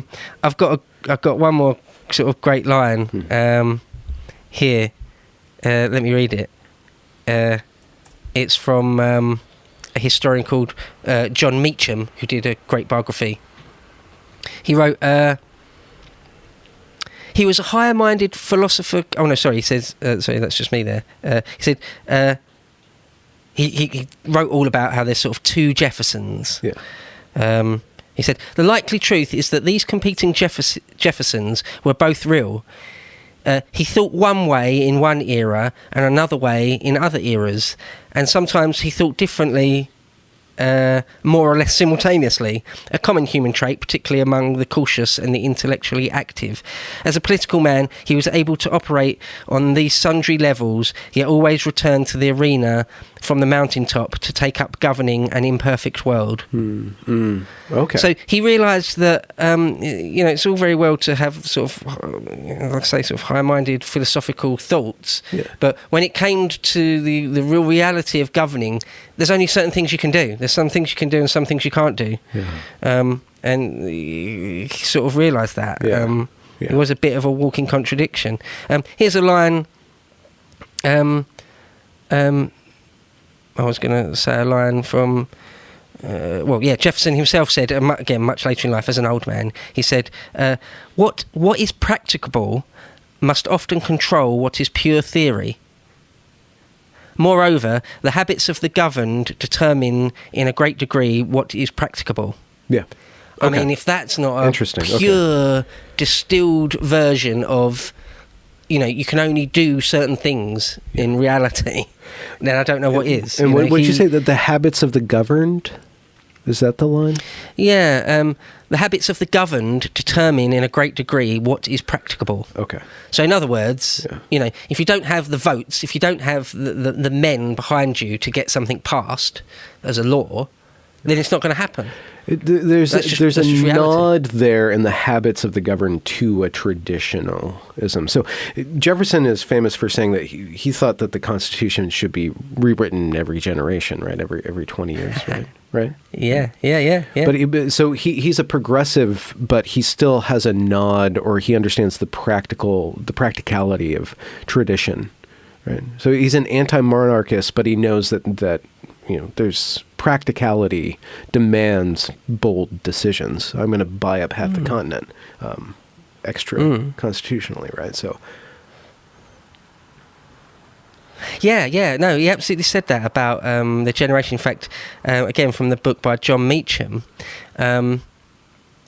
he writes, or Jefferson himself wrote, I set out on this ground, which I suppose to be self-evident, that the earth belongs to the living, that the dead have neither power nor rights over it.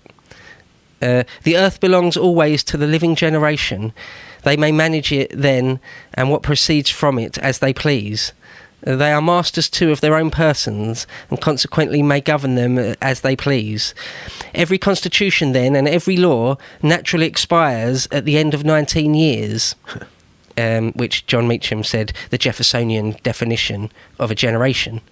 And John Meacham goes on to say, taken literally, these are prescriptions for chaos. Yeah. If there were no authority from precedent, no laws governing property or examples to guide us, then society would be reduced to a state of nature in which the strong could thrive most effectively, taking advantage of the disorder to consolidate power. Yeah. A key question is whether Jefferson meant posterity to follow his thoughts to the letter, or whether, as he so often did, he was sharing the churnings of an eager mind in a time of change.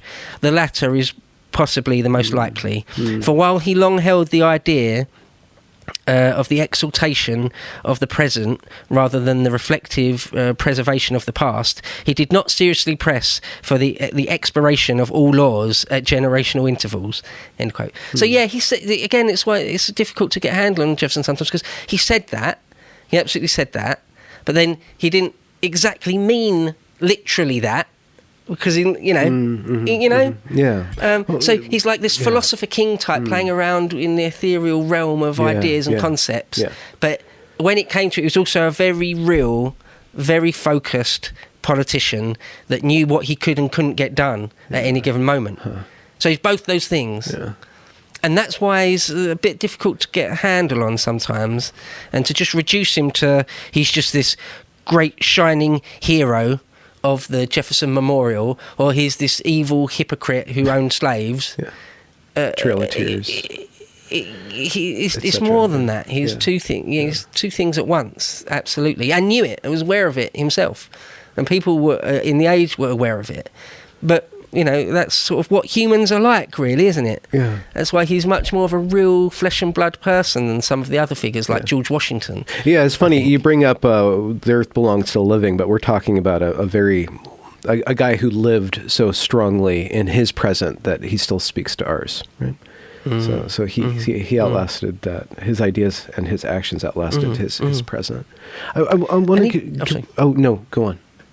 Well, I was just going to say one real quick thing, just while we're sort of speaking about that, sort of his legacy or how he's remembered, is that he did have lots of detractors in his own lifetime. If I could do one more quick line from John Meacham, he said, "To his friends, who were numerous and devoted, Jefferson was among the greatest men who had ever lived.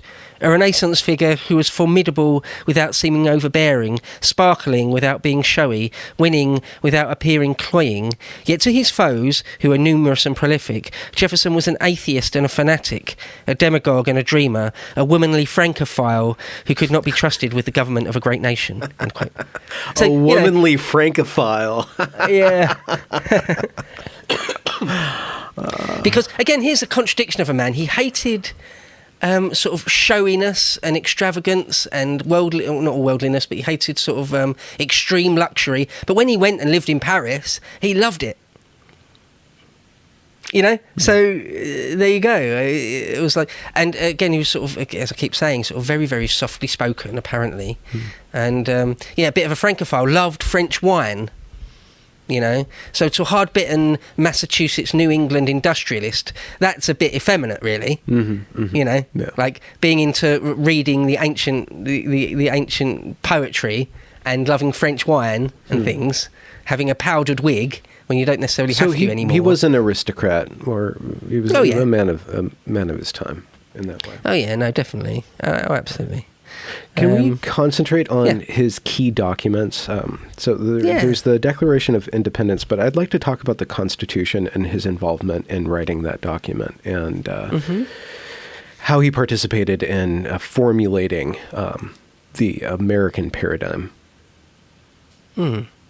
Okay, so I suppose the Constitution is much more of a collaborative effort. I mean, it wasn't all just written in one day. Like the Declaration of Independence, for example, was basically he sat down and wrote that in a couple of weeks in one room, and then it got amended a bit here and there. People tweaked it and things, but the Constitution is a different sort of kettle of fish, the Bill of Rights and things, and all the amendments to it. It's actually a process over a much longer period of time. There's a lot more hands involved in it.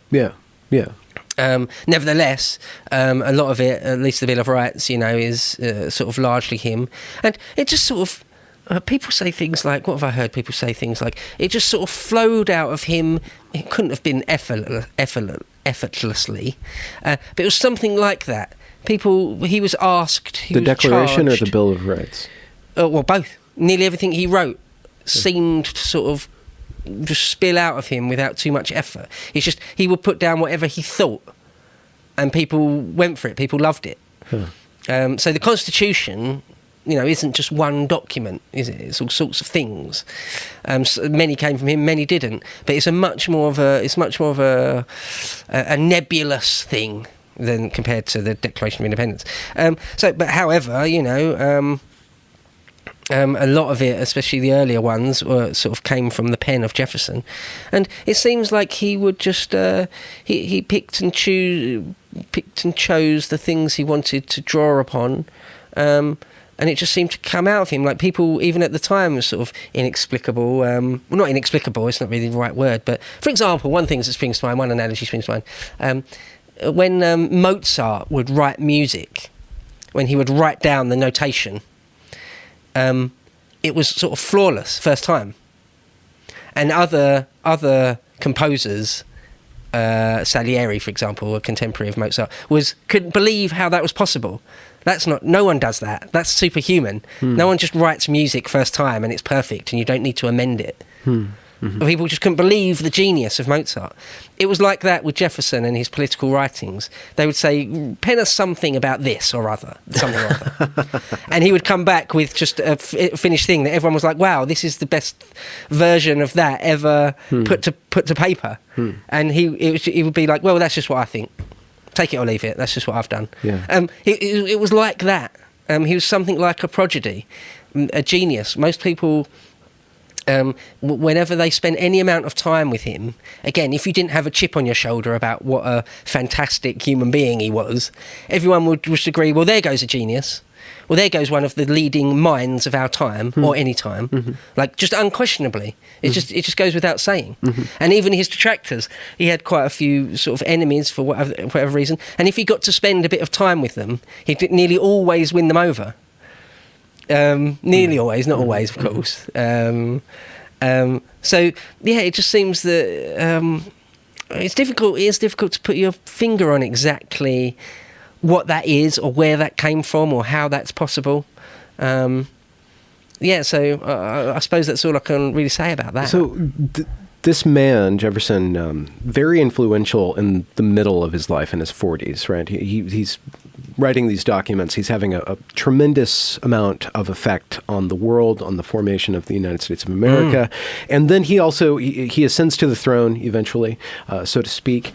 And then he has a protracted retirement period where he's writing these letters to Adams. You know, he's got a lot of time to reflect as an old man upon the actions and the events of his middle age and his youth. I'm wondering, is there anything particular that surfaces in his letters to Adams or in his retirement phase that he looks back on with regret, that these mistakes that he made, or this legacy that he wrestles with, or is he satisfied with what he ends up having done?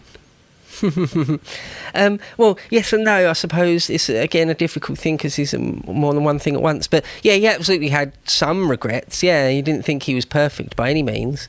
I mean, he did lament the fact that he couldn't do more about slavery. As I say, all throughout his life, from the Virginia days to being president, he tried to introduce legislation. Like, for example...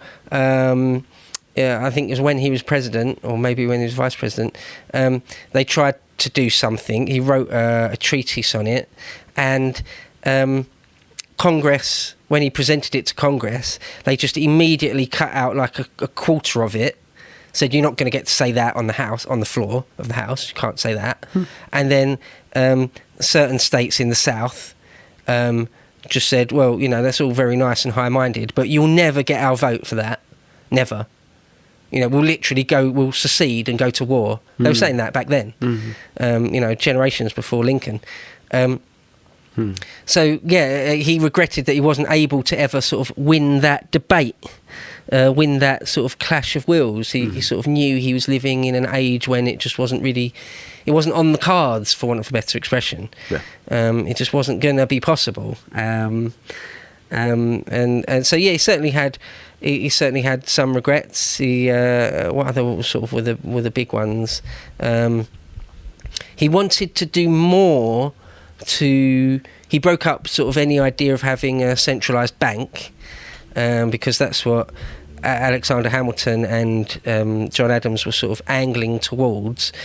Jefferson did break up the Federalist Party. The Federalist experiment basically more or less came to an end when Jefferson got into power, essentially. And he wanted to have done even more to prevent anything like that being possible. He wanted to have done more to prevent sort of the... centralization of power. Sorry, what? He was against the centralization of a federal power, right? Yeah. Well, so there's the idea of having a federal. That's what the Federalists wanted. They wanted the colonies to be one federation, one country, really. And that's not Jeffersonian. That's not what you have today, is it? Of course, you've got the United States of America, and it's one country, it's one nation. But actually, each state is like its own country on some level, isn't it? Each state can pass laws as they see fit. Of course, there's federal law. Yeah. But in in some very real senses, each state is its own country. Today, in America, I mean. So it's that's like ongoing. a Jeffersonian It's always compromise. an ongoing. It's Yeah, an exactly, ongoing right. power struggle Exactly. between the Exactly. local and the Exactly. federal. Yeah. And that's what Jefferson wanted. That's what he had in mind. It's like a Jeffersonian compromise. Because you could either have just completely all the states are their own country 100%, like in Europe. You know, each little statelet is its own country 100%. So that's one end of the spectrum. The other end of the spectrum is what the Federalists want, where the states don't really have any power. There's one absolutely centralised federal government, and that's it. And then you've got a compromise, some sort of compromise between those two ends of the spectrum. And that's what Jefferson did. That's what Jefferson had in mind. That's what he angled for. That's what he got. And that's what you still got today. So, yeah. He was also... although he had some regrets, he was also, you know, quite rightly proud of some of the things he did. So, for example, on his tombstone, he doesn't mention that he was president twice. He was very proud of the Virginian statutes on religious freedoms. And he was very proud of the university he set up at Monticello. In Virginia, and the Declaration of Independence. So on his tombstone, it says Thomas Jefferson lies here in his dates, and it says, the Virginia Statutes on Religious Freedom, Declaration of Independence, and setting up the university in Virginia. Those are the three things he was most proud of. Well, yeah, again, that speaks volumes, doesn't it? That he did still see, despite everything. He did see sort of the pursuit of power as something a bit dirty and grubby, and yet he still did it, you know, sort of endlessly, almost ruthlessly. Really? But in his old age, he was, as you say, had lots and lots of time to reflect on everything, and his letters, his correspondence with John Adams in old age is fascinating. Yeah, really fascinating. Well, I've got another quick quote here from Alistair Cook, talking about in the days of if it's the last time I sort of hark back to sort of his early days in the Revolutionary War period or just before. Cook tells us, quote, he lectured the delegates on the history of Confederates, ancient and modern, and from here he hammered home a warning that no confederacy had ever succeeded which set up a conflict between the nation and provincial governments. So, bluntly, you could say, he thought that both Hamilton and Mason were wrong. His idea, which really became the central principle of the American system, was that the national government does not exist to coerce the states or be their rival. They both exist for the protection of the American citizen. And happily, the men of Philadelphia hearkened to him. So they boosted the pride of the little states by giving them equal representation in an upper house and giving every locality the widest representation in a lower house. And, this was the vital compromise, they agreed to recognise and respect the variety of life and tradition in the states and to give them and leave them to this day great independent powers, end quote. So hopefully that sort of paints the picture, doesn't it? I mean, there's nothing there that's sort of smacks of being incorrect to me. Yeah. Well, I mean, there's there's what's written down on paper, and there's what we give lip service to, and there's the reality, right? So the reality of American power within the United States and broadly is a little different. We would like to think of ourselves as independent states, but with something like Roe versus Wade getting overturned and being given back to the states, there's a lot of people who want America to have a unified, universalized morality with regard to something like abortion or reproductive rights, however we want to talk about it. And you have to remind people this is a state issue. We don't want a centralized government telling everybody what to do, right? We want the individual states to come to their own conclusion on a variety of different matters. And that's one kind of little detail that gets lost in this blue state versus red state, or this blue empire versus red empire, this conservative versus liberal kind of dichotomy that's going on, is that there's wrestling for power on the level of empire, and the distribution of power down to the state is something that our population, or our populace, is loath, or we need to keep in mind. We need to constantly remind ourselves that we don't want to have a centralized federal government, or do we? And I wouldn't have thought so. Yeah, no, those people that want that. Well, they can feel free to go and live in Cuba or Venezuela then, if that's what they want. If they want an authoritarian daddy that tells them what they can or can't do and think, they'll feel free to go and live in North Korea then. No, fuck them. They want their morale. I guess we all kind of want our own morality to rule centralized, right? But the deep state is pretty deep, and has its fingers in many a pie. Yeah, no, those authoritarian types, they're only interested in sort of a centralised authority when it's doing what they want. Yeah. So these are maniac children, to me. They can go and live in North Korea if that's the sort of state they want to live under, or just move state. If you live in a state where your state legislature has done something that you consider beyond the pale, well, then move, If you live in one of those blue states that has outlawed murdering babies, and you don't like that, you're up for killing babies, then, well, feel free to move to California then, if that's what you want. Minor correction, it's always confusing, but you meant red state. Blue state, red state. Oh, sorry. I did, absolutely, yes, sorry. It's the other way around. Sorry, just for an Englishman, sort of the left-leaning is always red, Labour, and right-leaning is always blue, Tory, and you guys have it the exact wrong way. I don't know why we have the other way around. It's not wrong or right, just the other way around. And I do often, in fact, I have to quite often consciously remember it's the other way around. So sorry, no, you're quite right to correct me there. Yeah. Okay, so if we just go on to sort of his sort of start rounding up at least a little bit, he acts as a Secretary of State, and he's in France for many years. How long? In fact, he is actually sorry.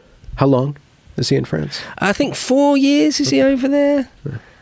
3-4 years. So he's somehow managing his estate from afar, and he's enshrined in France. Where is he at? In Paris? He's just talking in Paris. Well, so he owns many estates, and they're managed for him when he needs them to be. Yeah. Okay. He's just like the owner, if you know what I mean.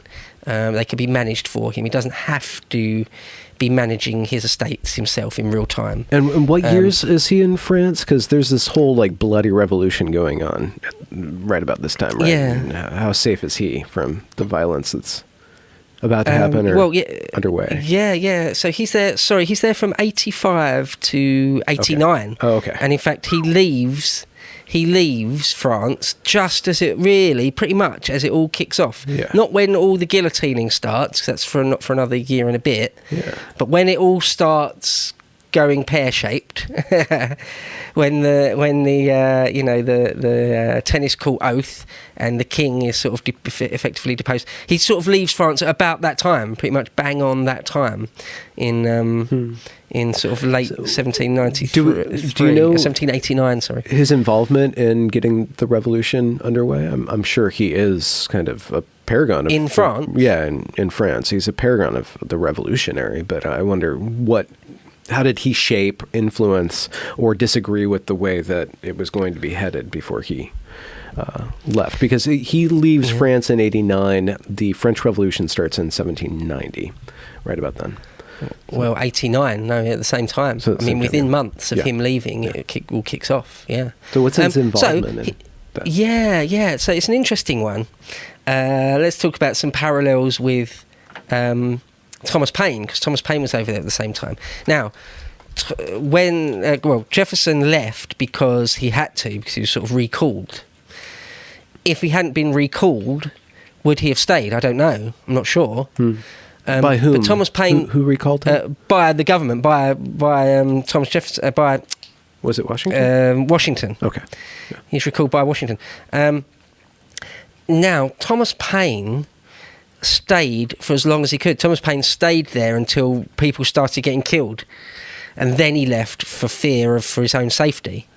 Would Thomas Jefferson have done that also had he been at liberty to?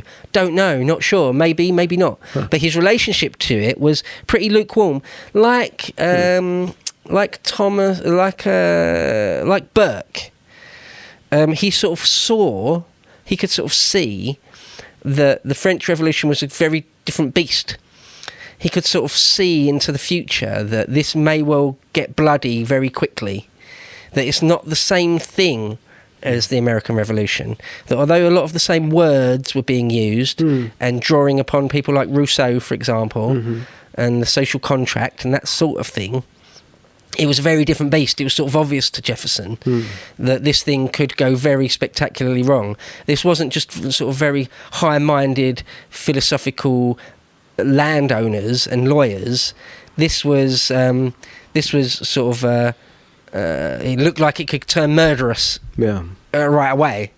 Well, it sort of did, sort of. They'd storm the Bastille and kill, rip to pieces, a mob rip to pieces soldiers, the king's men that are garrisoned there. That's not the same thing as the American Revolution. The American revolutionaries weren't looking to do that. I mean, they didn't fire a shot until they were fired upon. It took the British Army to start killing them before they fought back. That's different to what was going on in France.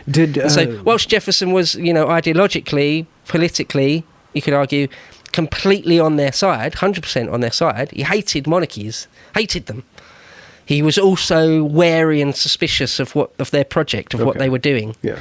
So I'm wondering, did he have any regrets or was he disturbed at all that his rhetoric or very similar ideas to his was being used to justify egregious acts of violence? Was he mum about that? Did he kind of just turn a blind eye?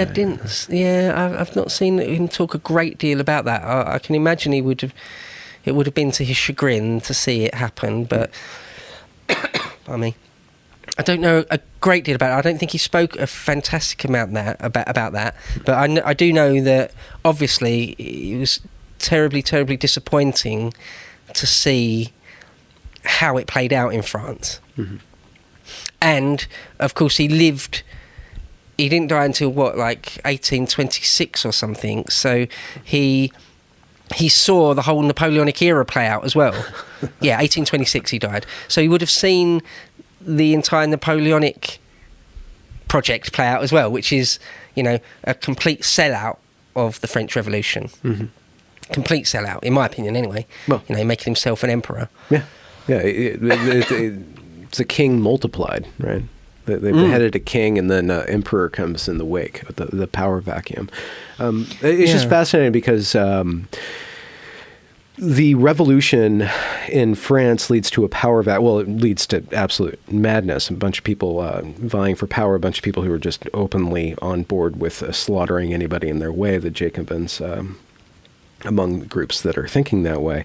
The American Revolution, there is a power vacuum, or at least there's a lot of chaos in the period between the Constitutional Convention and then the Articles of Confederation come around, but they aren't really working very well for the states. And then the Constitution comes about a decade later, about 8 or 9 years later. So there is a power vacuum, or at least free fall, and a lot of tension and chaos in the United States.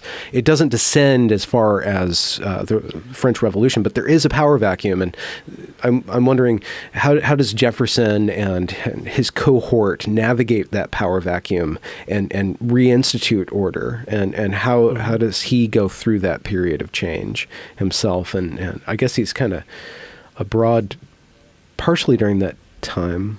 No, that would have been afterward, but.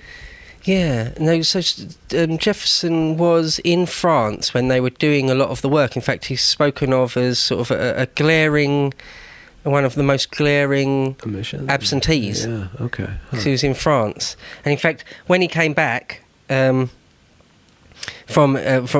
he was still actually an ambassador in Paris, he was the missing giant of the convention. Yeah. And he said...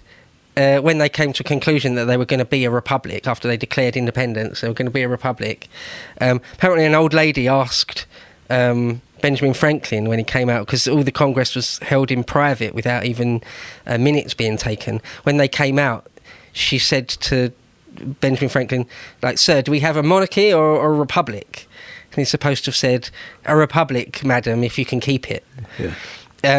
But they didn't write down any sort of version of a Bill of Rights. And when Jefferson heard of this, he said, quote, "You must specify your liberties and put them down on paper." He said, "Look, there'll be a power vacuum if you're not careful. Okay. You've got to define what our rights are or aren't." Yeah. And that's where they realised, Tom Jefferson was right again. Let's do that. His group, because he said again in later life that he had two great struggles in his life, in his adult life. He participated in two great struggles. One was the Revolutionary War. The second was saving America from the Federalists. It's like a whole different and separate battle or war. And that is really culminating in his successful attempt to become president. So he considered, after the Revolutionary War, that his his great achievement, because he was still quite young, he was only I think 32 when he wrote the Declaration of Independence. Incredible, really. He considered that the main thing in life, the thing he might go down in history for, he'd done and achieved, and anything after that was just sort of a footnote. Until it came to the point in his life, like later in his 40s, early 50s, that he would have to actually re-win this war, re-fight it in a way. Mm-hmm. And he's quite right. It's a second thing. So he entered re-entered the maelstrom of politics. Yeah. Sort of against his will on some level. It's not a complete lie to say that he didn't want to be president, but he thought he sort of had to. He thought perhaps he sort of owed it to his own vision of what America should be. Yeah. He owed it to the people that weren't Federalists to sort of be their champion. Mm-hmm. And it was a struggle to become president. So, for example, there was a great struggle for the year 1800 was a presidential year, and he fought against John Adams, and very, very, very narrowly won. In fact, it was a draw essentially, and it was there was wrangling that went back and forth. It was a draw between him and Aaron Burr. John Adams didn't. He came third in his own presidential race. It turned out it was between Aaron Burr and Jefferson. Anyway, long and short of that is Jefferson eventually won, and Aaron Burr became his vice president. It's funny actually. In those days, it just worked very, very differently. It's not the same as it is now. You have a ticket where there's you vote for a president and a vice president, and that's that ticket. And you can have other tickets that you vote. It wasn't like that. It was like whoever won got to be president, and whoever came second was probably going to be vice president. And it was a little bit different, but anyway. So I just speaking thematically, then he disbands power. Like his first major influence on history is disbanding power, declaring independence, and then his second great contribution, largely speaking, is to reinsert himself into power in order to organize that power, to distribute that power, to not have a centralized federalist power. So he's always trying to work against the centralization and towards the distribution of power to a certain degree. So he understands order, but he wants it dispersed. He wants it decentralized. That's kind of his, thematically speaking, broadly speaking, that's kind of his purview, his his influence. Yeah. His desire. Yeah, so Alexander Hamilton is sort of the poster boy for sort of being an arch federalist. So he wanted a permanent standing army, he wanted a permanent standing navy, he wanted a central bank, he wanted the United States to be one federated nation with one strong executive. Yeah. So he wanted America to be another England in all but name. Now, John Adams wasn't anywhere near that, but he was on board with a fair bit of that to varying degrees. Mm-hmm. Whereas Jefferson didn't want really any of that. But so yeah, you're quite right. What we discussed in a previous interview, the War of 1812, when America becomes conscious of itself as a international power, as somebody who exerts power on the world stage, looked from without. America has to be thought of as one country. From the way that America relates to other countries, it's got to have a federal cohesiveness. It has to have a centralized power structure, a centralized executive branch. It has to have that. From within is another matter. So it's kind of just interesting, another interesting tension. Ideally, from within, we would distribute the power, and from without, we would unify. We would unify when we're facing the world, and we would diversify when facing ourselves. And it's just an interesting kind of duality, like we're talking about with Jefferson. It's just like there's this kind of these two sides to what this country is and what we hope it to be. But it has to be, there has to be a federalized, universal or unified front when we're dealing with England, when we're dealing with China, right? When we become an international world stage actor. So Jefferson wasn't operating when that was necessarily the case. We weren't thinking of America as empire at all at that time. It was just a collection, a confederation of states. That's what he was dealing with. Yeah. The word duality is perfect for this. No, absolutely perfect word to describe it. Yeah. So they realised almost immediately when the very first Continental Congress in Philadelphia wanted to send a letter to Parliament or to the King. They realised they needed one voice. Mm-hmm. They needed. It wasn't okay just to send 13 separate letters. Yeah. Even if they were all in complete agreement, they needed one voice. Yeah. And so they realised that, absolutely. And Jefferson was completely on board with that. So, yeah, the duality of it. Mm-hmm. And as you say, sort of acting sort of on the international stage, you would need sort of one... Well, there's the thing, is it in the... one nation under God, indivisible. Mm-hmm. You know? Mm-hmm. One nation. Yeah, absolutely. Yeah.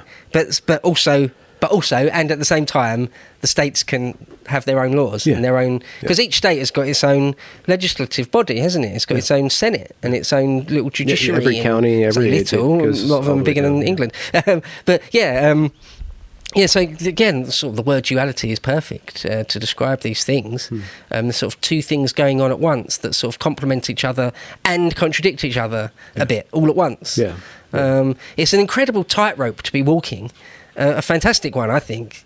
That's no criticism of me to call it a tightrope you're walking. It's superb. Every country does. I mean, Britain walks a tightrope between our sort of written constitution, which is just every law that Parliament ever passed, essentially. We don't have a single constitution like you guys. There's just the massive body of law. Yeah. Versus every generation of government which tries to take more authority to itself. Mm-hmm. What a tightrope to be walking that is. You know, and I think the American system is very good. You know, there might be cracks appearing in it these days for all sorts of different nefarious reasons. On paper, it's a fantastic thing, I think. A wonderful thing that has lasted as long and as well as it has is testament to that, you know. And some good luck. Every nation's got to walk that tightrope, and the United States has so far done it really rather quite well, I think. Well, we'll see. The world's kind of changing now. Yes, all right. Yeah. I mean, James Madison, who was, president and one of Jefferson's closest friends and political confidants. They bounced a lot off of each other, a lot. a fantastic amount. They were almost of one mind on a lot of things.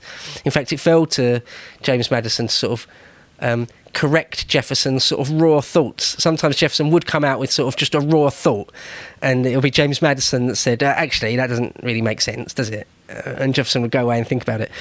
But James Madison is supposed to have said, if men were virtuous, there would be no need of governments at all.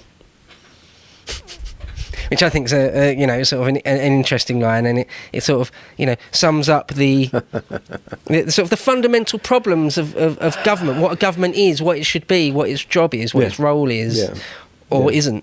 Well, we don't want the government imposing its virtues on us. We want our virtues to lead government, and the government to maintain and protect those virtues, but not impose those virtues. So again, it's a duality. So, and I say that I don't want the government imposing its virtues on me, but I want, if it was my virtues it's imposing on everybody else, I'd probably be less. I'd be probably more okay with it than not okay with it, right? So there's a duality there. Yeah. Well, so just to crack on with it, because I feel like we've gone for a little bit of time now. I don't want to take up your whole day. But just say a few things then about when he's in power. So, I mean, he is vice president, but when he runs for president, he was beaten by John Adams in the first place, very, very, very narrowly. Again, I think it was a draw, or coming close to a draw, but it went to John Adams, and Jefferson said something like, well, he's my senior in years, he's my senior in terms of his sort of legal career, he's senior in terms of just politically in the system we have, because John Adams was the first vice president. He was George Washington's vice president. So if it should go to anyone, if this chief magistrate's job should go to anyone, by rights, it should really go to him. So you go. But then John Adams sort of, was far too federalist for a lot of for even just normal American people. They didn't like it. So he failed to get re-elected. And one of the things he passed was the Alien and Seditions Act. Which, as I say, was just massive censorship. It's just a massive censorship, and it's at odds with the First Amendment, which they already had. It's like, so they did prosecute sort of editors and individual writers that wrote things in newspapers criticising the government. Really? Yeah. Or say, no, you're going to be fined $1,000 and go to prison for 2 years because you wrote something that said Mr. Adams is a fool. The federal government is doing the wrong thing.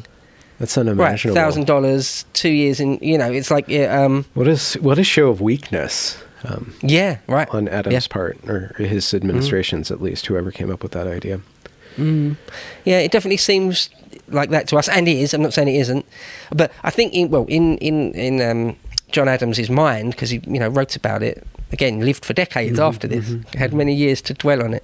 He really did think that at that time they were heading towards a civil war, or that there were lots of there were millions of people in America that hated the American project. They wanted the states to be controlled by the British Parliament or the French Crown or whatever. Oh, okay. Just something other than the American These Congress. Upstarts. Yeah, okay. And in John Adams' mind, he thought, you know what, at least in this window of time, whatever it takes to stop that happening, I'm going to start executing people if that's what it takes. Okay. Because this great dream of ours cannot be allowed to be snuffed out by subversives. That was his reasoning, and he stuck by it to his dying day. Okay. He never gave in. He never, even, in their 80s, he never said, you know what, in hindsight, Thomas Jefferson, you were right. No, he never said that. He said, I'll stand by what I did to my dying day. So he did. But anyway. Jefferson follows Adams directly and just disbands that Sedition Act. How does that teetering on the edge of abyss change? Does Jefferson unite the people somehow? Does he find the compromise between this newfangled government and a bunch of traditionalists that want a monarchy, and then distributing power, allowing the Congress or the executive branch to maintain order without seceding to either a previous government or becoming another monarchy itself. So he figures out the compromise. He unifies people. He quells the dissent. Is that kind of his what he ends up doing to avoid civil war? Yeah, largely, but not entirely. So the way it went was that, well, James Madison was his, like I say, his protege. He had Aaron Burr, at least at first, as his vice president, but because James Madison does go on to be president next, and with his help on the floor, because James Madison was a great orator. As I say, Jefferson was much more known for his pen rather than his actual voice. Even his inaugural speeches, apparently you couldn't really hear them. He almost whispered them. But anyway, when he got into power, he just repealed, with the help of James Madison on the floor, they just repealed the Alien and Sedition Act. Because actually, it was four different acts. One was like about freedom of speech, really, about writing things that are critical of the government. The other one was you could just deport people. Anyone you wanted, you could just deport them. And a couple other things like that. And they repealed most of it, in fact, not all of it. Even by World War One, in World War One, they used that part of that act to deport anyone they wanted. Because it was sort of left, they left it just there, just in case they ever needed it. But largely it was repealed. And in fact, Jefferson said, right, not only am I repealing this censorship, but anyone that was prosecuted, I'm just giving a presidential pardon with immediate effect. And any fines you were fined, we're going to give you your money back. Okay. So that's how serious he was about it. Okay. However, that didn't, even though that's a good thing from our point of view, and it is sort of fairly undeniable, a good thing. What it didn't do, though, was stop subversive people. Of course, it even encouraged them to still write really subversive things in articles in newspapers and things, because they're like, oh, we're not going to be prosecuted for it, let's go crazy. Let's really criticise Mr. Jefferson. And because there was a lot of Federalists around, people that had been sympathetic to the Federalist movement. Now, one thing I meant to mention a minute ago is that the election of 1800, where Jefferson gets in, was very, very bitter. Very, very bitter, because all the Federalists knew that if Jefferson won, well, their whole project is over with, at least for 8 years, if not forever, really. It's like a lot of people were prepared to do or say anything to stop Trump getting in, because they sort of knew that he would destroy a lot of their projects. You know, so it's not necessarily that you hate the man all that much, although they probably do as well, but it's that what he represents must be thwarted at any cost. You know, and so that's how a lot of people thought about Jefferson. And so the election of 1800 was extremely bitter, certainly in terms of words. Very bitter. How does this election occur if there's an Alien and Sedition Act? How does one have a fair and free election with debates if you're not allowed to debate the incumbent, right? If you're not allowed to criticize the government, that's just that seems kind of fishy. That even though they have this act of to quash sedition and dissent, they still proceeded with an election that was pugilistic. And That's a good question. It's interesting. Well, what it is really is that they basically hand-picked a few people to prosecute. So rather than like trying to prosecute anyone that said anything seditious, like for example, I'm thinking of Soviet Russia, where they really did anyone that was even suspected of anything got disappeared, or at least went to prison for a long time. So it wasn't that. It wasn't a full-blown police state. They didn't get anywhere near that. So there's still... So again, it seems like America's always, in this period, they're always kind of assuming the ability to destroy order or to act like tyrants, but they're always kind of restrained. It seems like they have this restrained revolution, they have this restrained monarchy, this restrained police state, right? They're kind of adopting the tools of tyranny, but it seems like more or less judiciously applying them. They're kind of being absolutely, very much so. Yeah, very, very limited censorship from John Adams. So, for example, one thing I was reading the other day was that sometimes it would be quite literally this. John Adams would read a newspaper and be offended by an article and say, who's this guy? Who wrote this? All right, I want him prosecuted. Go and get someone to bring a prosecution against this one individual guy. Or there'll be a paper, you'll read the paper, and like the whole paper, the tone of the whole paper was to his disliking. So he'd say, all right, get that editor in. I want to have a word with that editor. Personally, I want to speak to him. And if he doesn't sort of make the noises I like, then we'll bring a prosecution against him, just him. So he did that a number of times, a handful of times. So that was much more what it was like, rather than all these papers. Here's a list of papers, or like Stalin, here's a list of thousands of names. It's still, and I want these people in jail and or dead. It wasn't anything like that. It was just like, it was very quaint version, really. A very, very, very low-key, very, very limited version of a police state. But even that, you know, for people like Jefferson, was completely beyond the pale. Yeah. It was completely un-American. It was completely at odds with the whole point of why they'd had a Revolutionary War. Yeah. I thought we did away with Parliament and a king for exactly this sort of thing. Yeah. But there you go. You brought up Trump, and they're worlds apart on a number of different levels. But it is kind of interesting the angle that Trump took in order to get in office the first time was to break up. It was kind of anti-federalist. It was anti-deep state. It was outward facing. It's a unified front. We're going to close our borders. We're going to do what's best for us and let the world sort its problems out. But internally, we're going to break up this unified government. We're going to return power to the states. I mean, I know that's not exactly what Trump did or stood for, but there's still that same kind of similar tone, kind of a similar kind of calling back to the anti-federalism, the anti-deep state, the anti-centralization, and the distribution of power towards competence hierarchies that aren't arranged in this bureaucracy in Washington.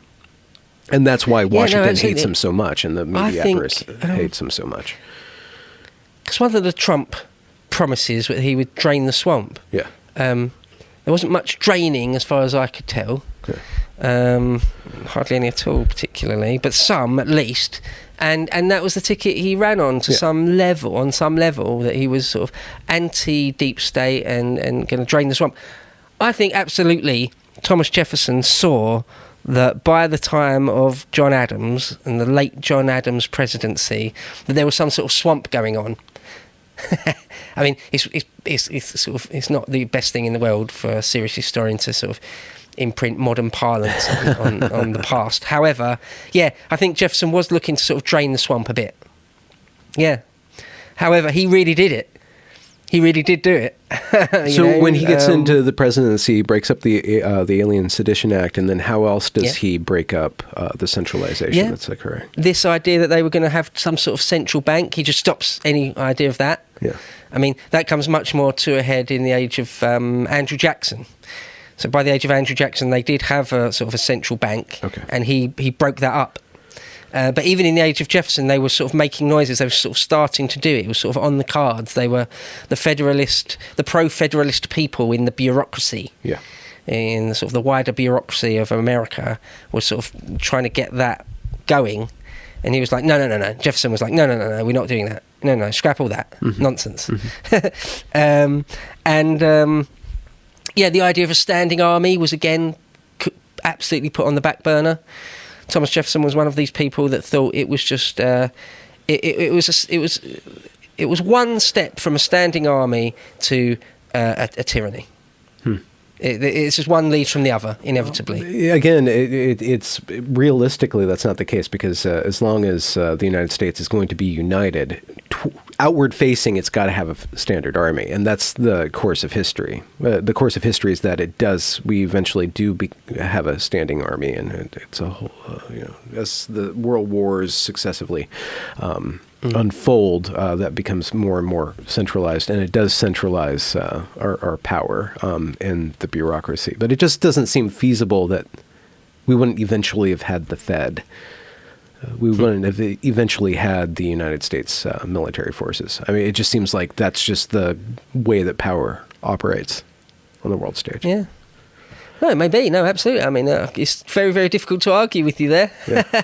It does seem inevitable, doesn't it? I mean, but that's the world we live in now. I mean, back then, it was very different. Back then, nearly all nations wouldn't have a standing army. You might have a very, very, very small one, like a palace guard or something. But again, they were sort of the Federalists were sort of trying to create the United States very much in the image of Britain. And that's just not what Jefferson wanted. So, for example, one of the things that he didn't want, he actively, lots of the early presidents felt this way, he didn't want the United States to get involved in all the politics and wars of Europe. He actively thought that would just be it's bad for everyone, and it's certainly bad for the United States if we start getting involved in foreign wars. However, just like everything else we've said, when Jefferson got into power, he sort of couldn't help it on some level. Like he had wars with the Barbary states, the North African Barbary states. They were sort of shaking people down. The Barbary states of North Africa were just sort of extorting money out of a lot of European countries so that they wouldn't, so the Barbary pirates wouldn't keep boarding their ships and taking all their commerce. Jefferson said, how about no? How about you leave American ships alone, or we'll go to war with you? How about that? How do you like them apples? Yeah. Okay, so that's all very well and good, and from my point of view, the morally correct thing to do. However, that's at odds with things Jefferson had said earlier in his political career. So, again, there's the idealism versus the reality. I mean, to mention the Louisiana Purchase, 1803, so in Jefferson's first term, where he bought off France something like a third or a quarter of the entire continental United States, bought that off of him in one go. Louisiana was a very, very, very loose term that applied to a giant swathe of the United States. They bought for something like $15 million, which is the equivalent of about $250 million, which is the equivalent of something like 2 or 3 cents an acre. I mean, an incredible deal. He'd sent his diplomats to France. They didn't even know that was on the cards. They didn't even know Napoleon wanted rid of it. They'd gone there to negotiate other things, or to negotiate about the Caribbean, what would happen to San Domingo, Haiti, and what France and Spain and America were going to do in the Caribbean. And they came back having more than doubled the size of the United States with a stroke of a pen. And again, it was sort of from the United States point of view, it was the right thing to do, it's the correct thing to do, it's absolutely in their interest to do that. Yet he didn't get Congress to okay it. He just let it happen and did it. He acted very much as a monarch in that moment. So again, there's sort of the political practicalities and realities versus sort of the most ethical or moral ideal. And they're at odds with each other. But there's no way of it not being the case, really. And so, to give him his dues, which I do, Thomas Jefferson did what was in the interest of the United States first. He did do that first and foremost. I mean, there's a reason why his face is on Mount Rushmore. There's a reason why he's thought of as sort of one of the preeminent, if not the preeminent, founding father. There's reasons for it. That's why I don't really get a lot of this revisionism where people are just very quick to say, oh, he didn't free his slaves, so he's a terrible human, and that's it. That's sort of the end of the story. No. I don't buy it. I don't buy into that sort of thing. That's very, very, very low resolution. You were mentioning someone. You mentioned someone you was listening to who has got a very dim view of Jefferson. Yeah, you mentioned last time we spoke that there was someone or other. Yeah, Yoram Hazony's book on conservatism paints Jefferson as a revolutionary, and as a part of the process that has led up to what we're seeing now in the United States with a lot of the revolutionary behavior that's going on, a lot of the anti-authoritarian stuff that's going on, and it's all messed up. That was 2020 is different than 2022. Right now, the people in power are doing kind of odd. They have Biden has some odd messaging going on about calling out his opponents as enemies of the state and raiding their houses and covering up funny, his own isn't it? misdeeds. In his inaugural speech, I thought I seemed to remember him saying that he was looking to unite everyone. Yeah, that's what he was funny, gonna isn't say, it? Yeah. Unite and save the democracy by calling out his opponents as threats to the soul of our nation. So we'll see how it goes. But the riots aren't happening as they were in the time of Trump. So it's just interesting. Yoram Hazony's got a dim view of Jefferson. Your view is different than his view, and I don't know how to square them. I don't know exactly what his point is. But he's more of a monarchist or pseudo-monarchist, more of a traditionalist. But I perceive you as pretty darn conservative, and I mean that ideologically, or like you have a respect for tradition. Oh, no, absolutely, Right. yeah. I consider myself, I've only really coined this for myself in the last few months, but I consider myself sort of an English ultra. I'm for England, first and foremost, before Britain, before anything else. So, yeah, conservative with a small c. Yeah. Yeah, the Conservative Party with a capital C, I despise them for not being conservative. Yeah. At all. Yeah. I'm sort of, I'm a traditionalist. Yeah. No, absolutely. I sort of really distrust, even loathe leftism. I used to consider myself, I enjoy the writing, but I do think of myself as having some absolutely liberal thought as well.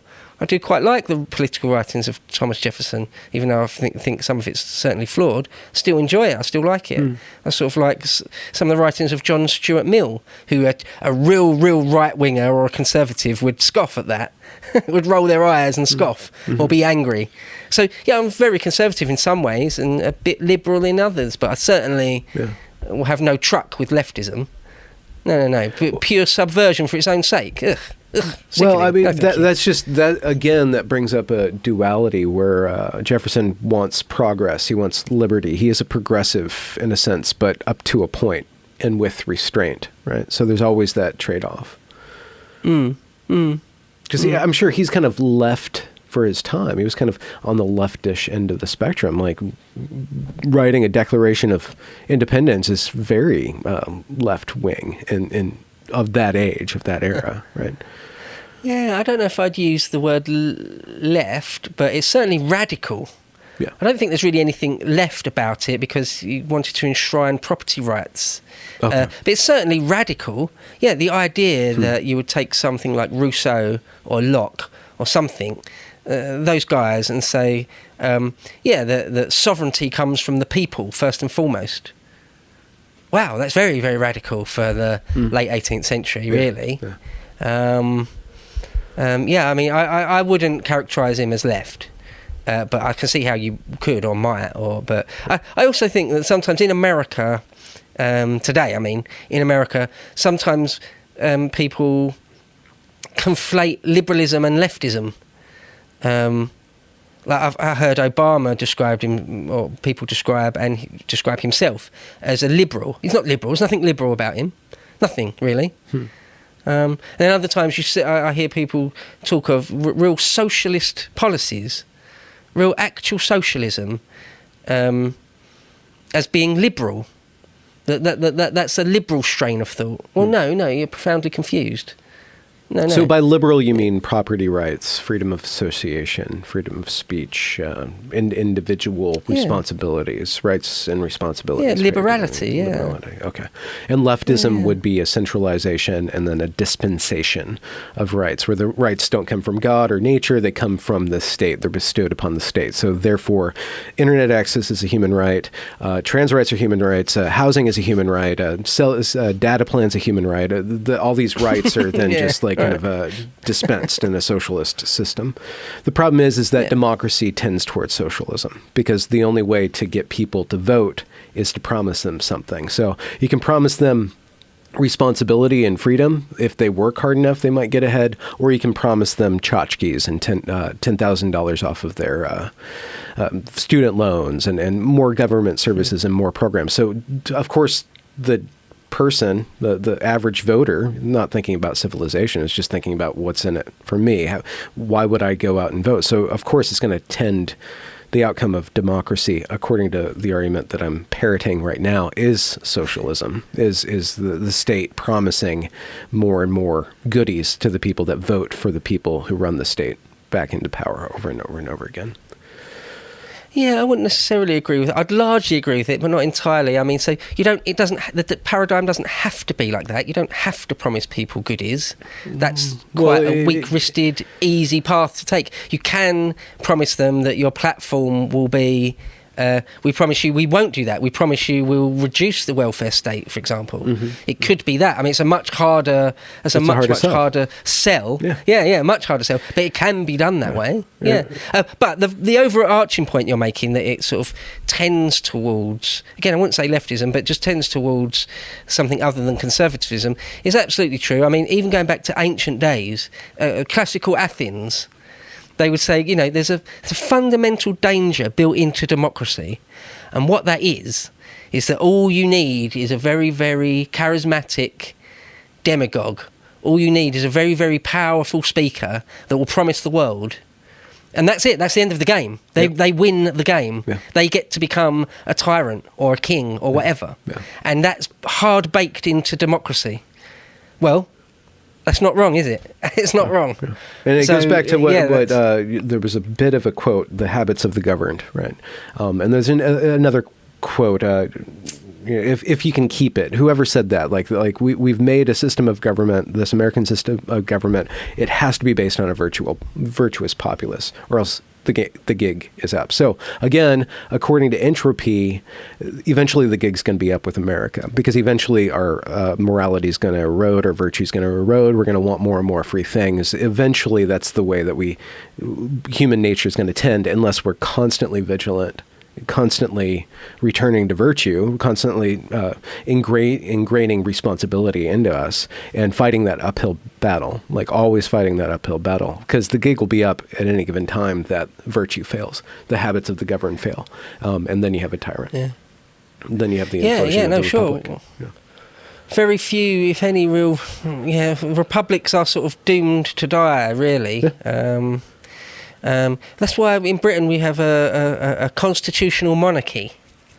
We've got a monarchy, but it's very, very tightly constrained by a type of constitution.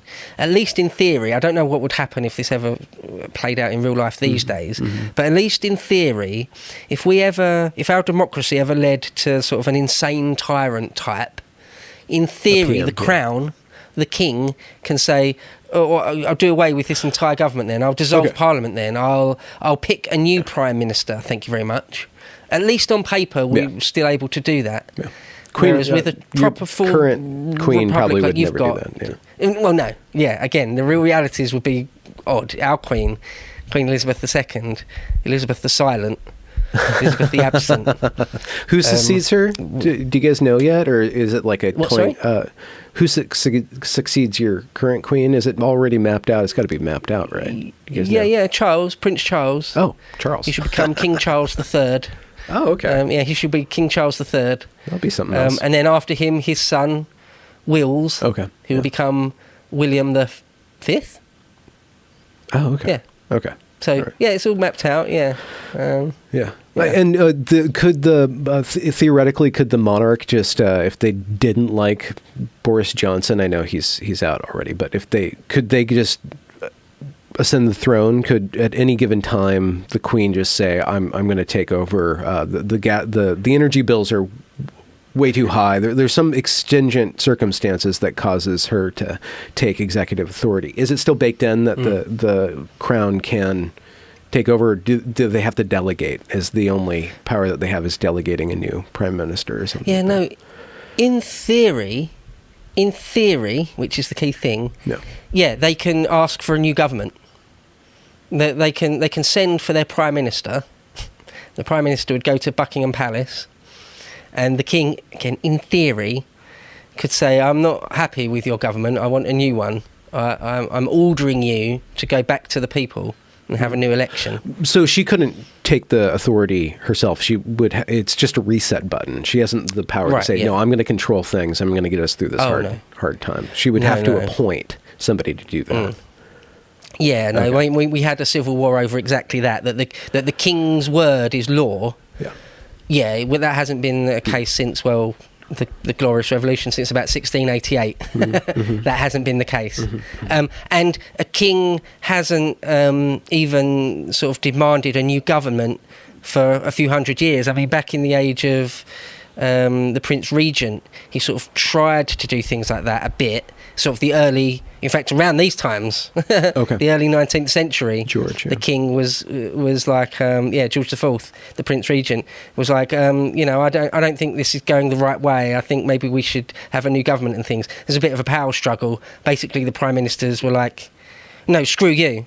Let's go to the people. Let's see what happens. Let's see whose head cut off first. How about that?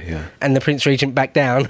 Well, and even during when the Nazis were bombing you guys, that would have been probably another test of the monarchy. If the monarchy didn't see that defenses were going on, or Germany was being dealt with properly, they could have potentially taken over at that time, but they let the parliament play out. They let Churchill ascend, and that whole game. Well, no, by that point, the monarchy was, as it is today, just atrophied, sort of utterly in the thumb. Yeah. Okay.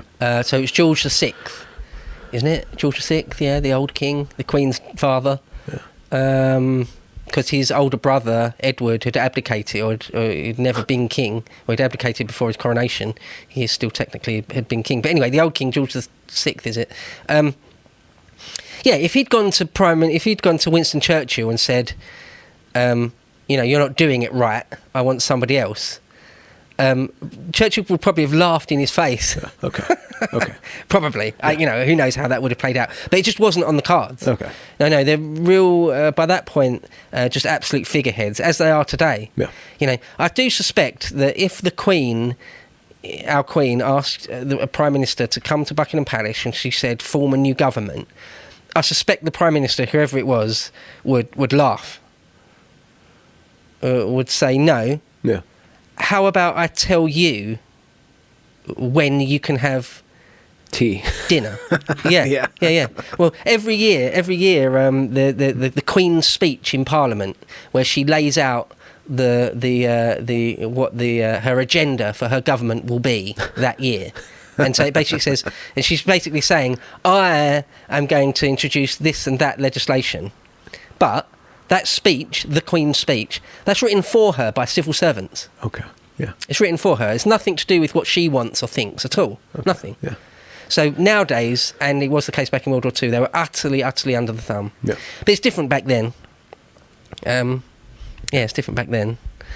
Do you mind if I just say another couple of quick things before we draw it to a close? I feel like it's been a couple of hours now. No, and it's been brilliant. It's great to speak with you again. Let's. Cool. Well, there was just one thing I wanted. We talked about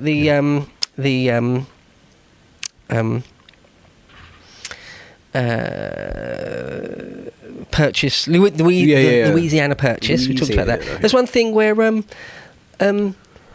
there was a bit of a crosswords between the Secretary of State for the Economy, was it, and the Vice President, Aaron Burr and Alexander Hamilton.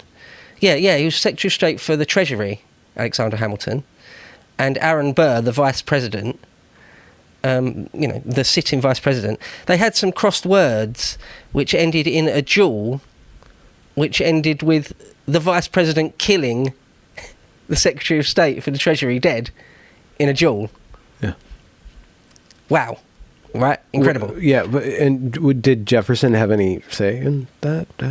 Again, he was very, very, very, very close-lipped on the matter. He said very little because it was very, very delicate political moment. Mm-hmm. I'm sure he had all sorts of thoughts. Well, he did. In later life, we know he did. But at the time, he was very, very careful, said almost nothing about it. Because Alexander Hamilton was his political enemy, so it's in Jefferson's favour to have him dead. You don't want to draw attention to that.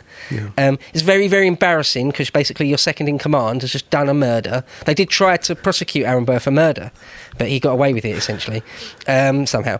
And so Jefferson just kept very quiet about it, basically. But yeah, it was obviously very, very embarrassing politically. Yeah. And Aaron Burr had to sort of move on, and he had all sorts of more. Later, he was arraigned for a few years later, was arraigned for sedition or treason, and was found innocent, but yet still after that fled to England, lived out the rest of his days in England, I believe. Really? So Aaron Burr's a very, very, very colourful character, very, very interesting life, very, very interesting man. One that a bit like Jefferson, almost larger than life. Sort of usually the biggest personality in any given room. But that's something to mention. You said later in life that he did express some thoughts in his letters. So what did Jefferson think about that? Like, what had come to light about his emotions, thoughts, and feelings about it? Yeah, well, he was first and foremost annoyed at Aaron Burr for having, on some level, destabilised the government. It's a real, it's like a when the big fish, when the big beasts in any government are disgraced, it's a stain on the whole government, isn't it? Yeah. So we were sort of annoyed at him for that. But also, Jefferson was one of these 18th, 19th century guys that was obsessed, really, really obsessed with honour and having sort of an immaculate record of never doing anything dishonourable. And Hamilton had besmirched Aaron Burr.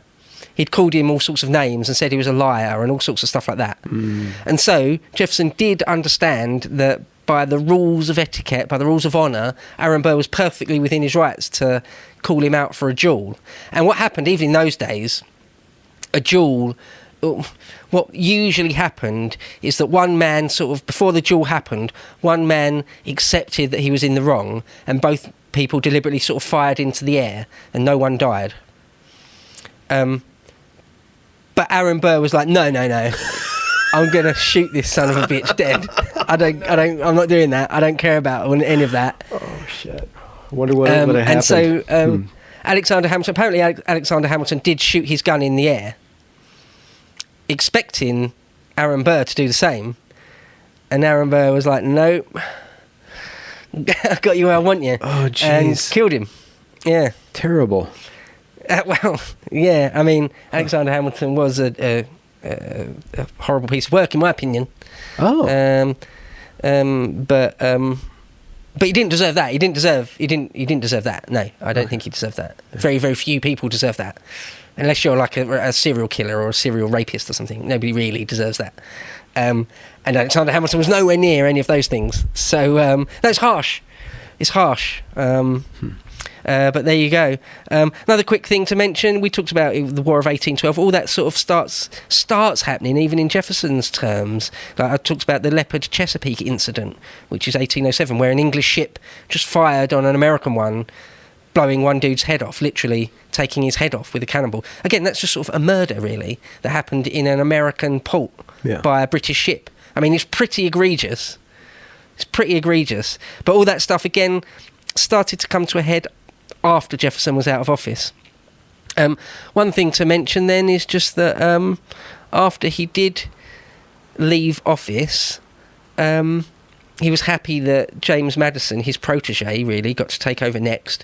So really, and some people in politics, when you leave office, you really are done. You can still write books and you still go on like a talking tours, but your ability to control policy, to really be involved in the cockpit of power, you're completely out of the picture. Yeah. Other people, not so much. So you look at Bill Clinton or Barack Obama, they're still very much in the cockpit of power in some ways. We've got the same here, Tony Blair. Tony Blair can still sort of set the tone in some ways. He can write articles and important, powerful people pay attention. Other ones, not so much. Jimmy Carter. Yeah. The second he was out of office, no one cared all the important people don't care what Jimmy Carter thinks. Yeah. Trump, he couldn't be more out of the loop, In Britain, we had some prime ministers, someone like Gordon Brown, Yeah, the second he's not Prime Minister anymore, no one cares what Gordon Brown thinks about anything, really. I just have to addend that Trump does have a lot of influence still. So his picks are still... enough, it's his picks that are getting point. elected. So he's not making any decisions. No, absolutely fair point. All I meant was, like, say, like the cockpit of power, Yeah. if we say it's sort of maybe the Chuck state's not Schumer listening and to Nancy Trump. Pelosi. They're persecuting Trump. They don't want to have him anywhere near power, but he That's still what I is mean. In that outside of sense, power. he couldn't be more out of the loop. Yeah. If the loop is, let's say, Biden's entourage, Regime, Kamala Harris, Nancy Pelosi, Chuck Schumer. Yeah. If that's sort of the inner sanctum of power, Trump is absolutely outside of that, isn't he? You know. Yeah. So Thomas Jefferson was one of those people that enjoyed a Barack Obama style level of influence after he was out of office. All the presidents remaining in his life. And even after he died, with the exception of John Quincy Adams, they would look to him for guidance, for thought. They would ask him what he thought and take it very, very seriously. So he still had, even though he's in retirement in his own plantation in Virginia, Monticello, the little mountain, he still had a great deal of influence, a great deal. Mm-hmm. And he wrote a lot in his retirement. He wrote a lot of all sorts of different things on all sorts of topics. Again, he was some sort of polymath. He was interested a lot in horticulture and gardening, anything and everything, really. He was fascinated in science. He sent out, one of the famous things he did whilst in office was set out the Lewis and Clark mission to sort of map the West. He sent a guy out all the way to the Pacific to claim it for the United States of America, you know. Great thing. I need to issue a correction, because I think I insinuated that it was Jefferson that did the Trail of Tears. I believe that was Jackson. That was Andrew Jackson. It is, yeah. Okay, so I just wanted to correct No, that's that. right. Yeah. No, that's fine. No, that's fine. One last thing I'll say that happened in about 1821 was, of course, Jefferson's out of office by 1808, 1809, I think. 1809 it would be. 1808. In 1821, so only a few years before he died of old age, Missouri joins the Union. There's a funny quote from Grandpa Simpson in The Simpsons when he says, "I'll be cold and dead in my grave before I recognise Missouri." Of course, even Grandpa Simpson's not quite that old. But in 1821, that's when Missouri joined the Union. And everyone knew, well, not everyone, but people that sort of knew what they were doing, knew what they were looking at, knew that would almost certainly end in a civil war at some point. And it did. It is sort of like one of the kernels for the American Civil War. Because Missouri was a slave-owning state and wanted to remain so. But geographically, it was sort of... It wasn't sort of firmly in the South. Mm-hmm. So it was like a difficult thing, because what they had sort of a holding pattern where the northern states could be free, essentially, and southern states are slave holding. And whenever they incorporated new states into the Union, you had to be very careful to balance it, to make sure that one side or the other wasn't overly powerful. Yeah. And so they knew that Missouri would be a real problem. In fact, Jefferson called it, one of his more famous lines, he called it a fire bell in the night. That Missouri was going to join the Union. That was a fire bell in the night. You know, terrifying portent of what was to come. Yeah. Huh. He said it was the knell of the Union, meaning the death knell of the Union. That's like a nail in the coffin of America as they knew it, if Missouri joined. And it did join. He said this: the banks, bankruptcy law, manufacturers, the Spanish treaty, these are all things of the day. They are as nothing. These are occurrences which, like waves in a storm, will pass under the ship. But the Missouri question is a breaker on which we lose the Missouri country by revolt. And what more, God only knows. End quote. Oh, wow, okay. So that's just an important thing that sort of played out right at the very, very end of Jefferson's life. And when he did finally die... pardon me, at the age of 83, an old man, he'd enjoyed fairly good health most of his life. His hair was still sandy coloured. He hadn't even gone fully white, apparently. He died in debt. Apart from anything else, despite this man of great achievements, a genius, sort of an undisputed genius, a genius of geniuses almost. He was in debt to the tune of, in modern terms, perhaps $1 million, $1.2 million. They had to sell his estate after he died, Monticello. So that's a little bit sad. But nonetheless, his legacy was a university, though. That wasn't a part of his estate then. It was no, that's right. Yeah, okay. He was so very, very proud of that university there.